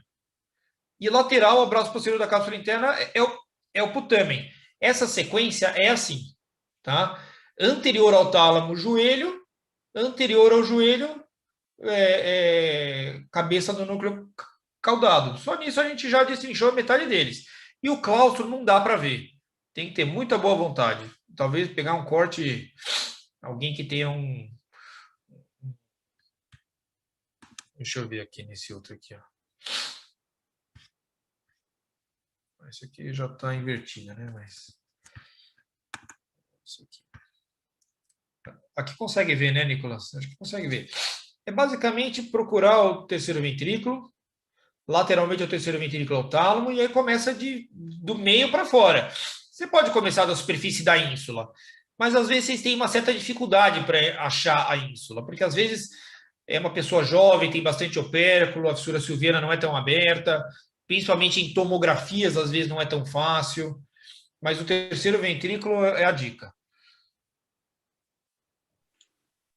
Perfeito, Eduardo. Eu vou, talvez você voltar com a imagem da ressonância, só para o pessoal sempre pergunta bastante. Exemplo é um tumor aí, que é uma coisa que você pratica muito no dia a dia, na área motora. Quais os cuidados anatômicos e práticos, assim, no dia a dia que é necessário para o neurocirurgião? Acho que essa pergunta é bem frequente entre os alunos. Assim, o melhor jeito da pessoa sair de uma cirurgia é entrar bem na cirurgia, né? Se a pessoa já não tem déficit, a chance dela sair sem déficit existe. Então, a gente quer que ela saia sem déficit. Se a pessoa já tem um déficit, é difícil ela sair imediatamente sem aquele déficit, né? E aí depende do tipo de tumor. Às vezes é um tumor invasivo, às vezes é um tumor compressivo. Se for um tumor só compressivo, a partir do momento que você tira aquela compressão, ela ganha a possibilidade de voltar àquela função, né? Então, é isso que todo mundo quer. Então, meningiomas, metástases, por exemplo, são tumores compressivos que, na grande maioria das vezes, não infiltram o cérebro. A parte motora, acho que você deve estar se referindo ao giro central, ao giro pré-central. Tá? A gente não precisaria operar esse paciente acordado. A gente pode tanto operar anatomicamente, preservando as estruturas ao redor, principalmente se for um tumor compressivo e não infiltrativo, tá? Os tumores compressivos, eles podem ser trabalhados sem você machucar o cérebro em si. A interface do tumor com o cérebro que tem que ser trabalhada com cuidado. Mas o tumor em si não, porque não vai ter cérebro dentro do tumor. Já se for um tumor invasivo, aí uma das técnicas é usar o mapeamento cerebral. É feito por estimulação elétrica direta e você vai estimulando regiões do tumor, regiões da proximidade e ver se aquela região é funcionalmente essencial, se ela leva a contração do hemicorpo contralateral. Se levar aquela contração, aquela região deve ser preservada. Às vezes sobra tumor, mas o que se tem em voga atualmente é uma palavra que a gente fala, ressecção máxima e segura. Segura porque a gente quer deixar o paciente intacto. E máxima porque não é total. É o máximo que você vai conseguir fazer. A sua dúvida é tirar o tumor ou deixar o paciente bem, na maioria das vezes a escolha é deixar o paciente bem. Porque muitos dos tumores existe uma terapia complementar. Existe quimioterapia, radioterapia, que podem fazer com que um tumor estacione ou se comporte de uma maneira mais lenta. Acho que é isso, Nicolas. Perfeito, Eduardo. Acho que pelo estender do horário, nós vamos já encerrar nossas atividades. Obrigado mais uma vez por ter aceito. E aqui no chat eu estou acompanhando só elogios, só agradecimentos, então estou transmitindo aí os elogios para você. Obrigado. Obrigado pelo aceito do convite. E, pessoal, em breve estaremos divulgando o nosso próximo evento aqui da SPN Ligas. O Eduardo está sempre muito bem-vindo aqui conosco. Muito obrigado, Eduardo. Obrigado a todos pela audiência. Boa noite a todos. Boa noite. Boa noite.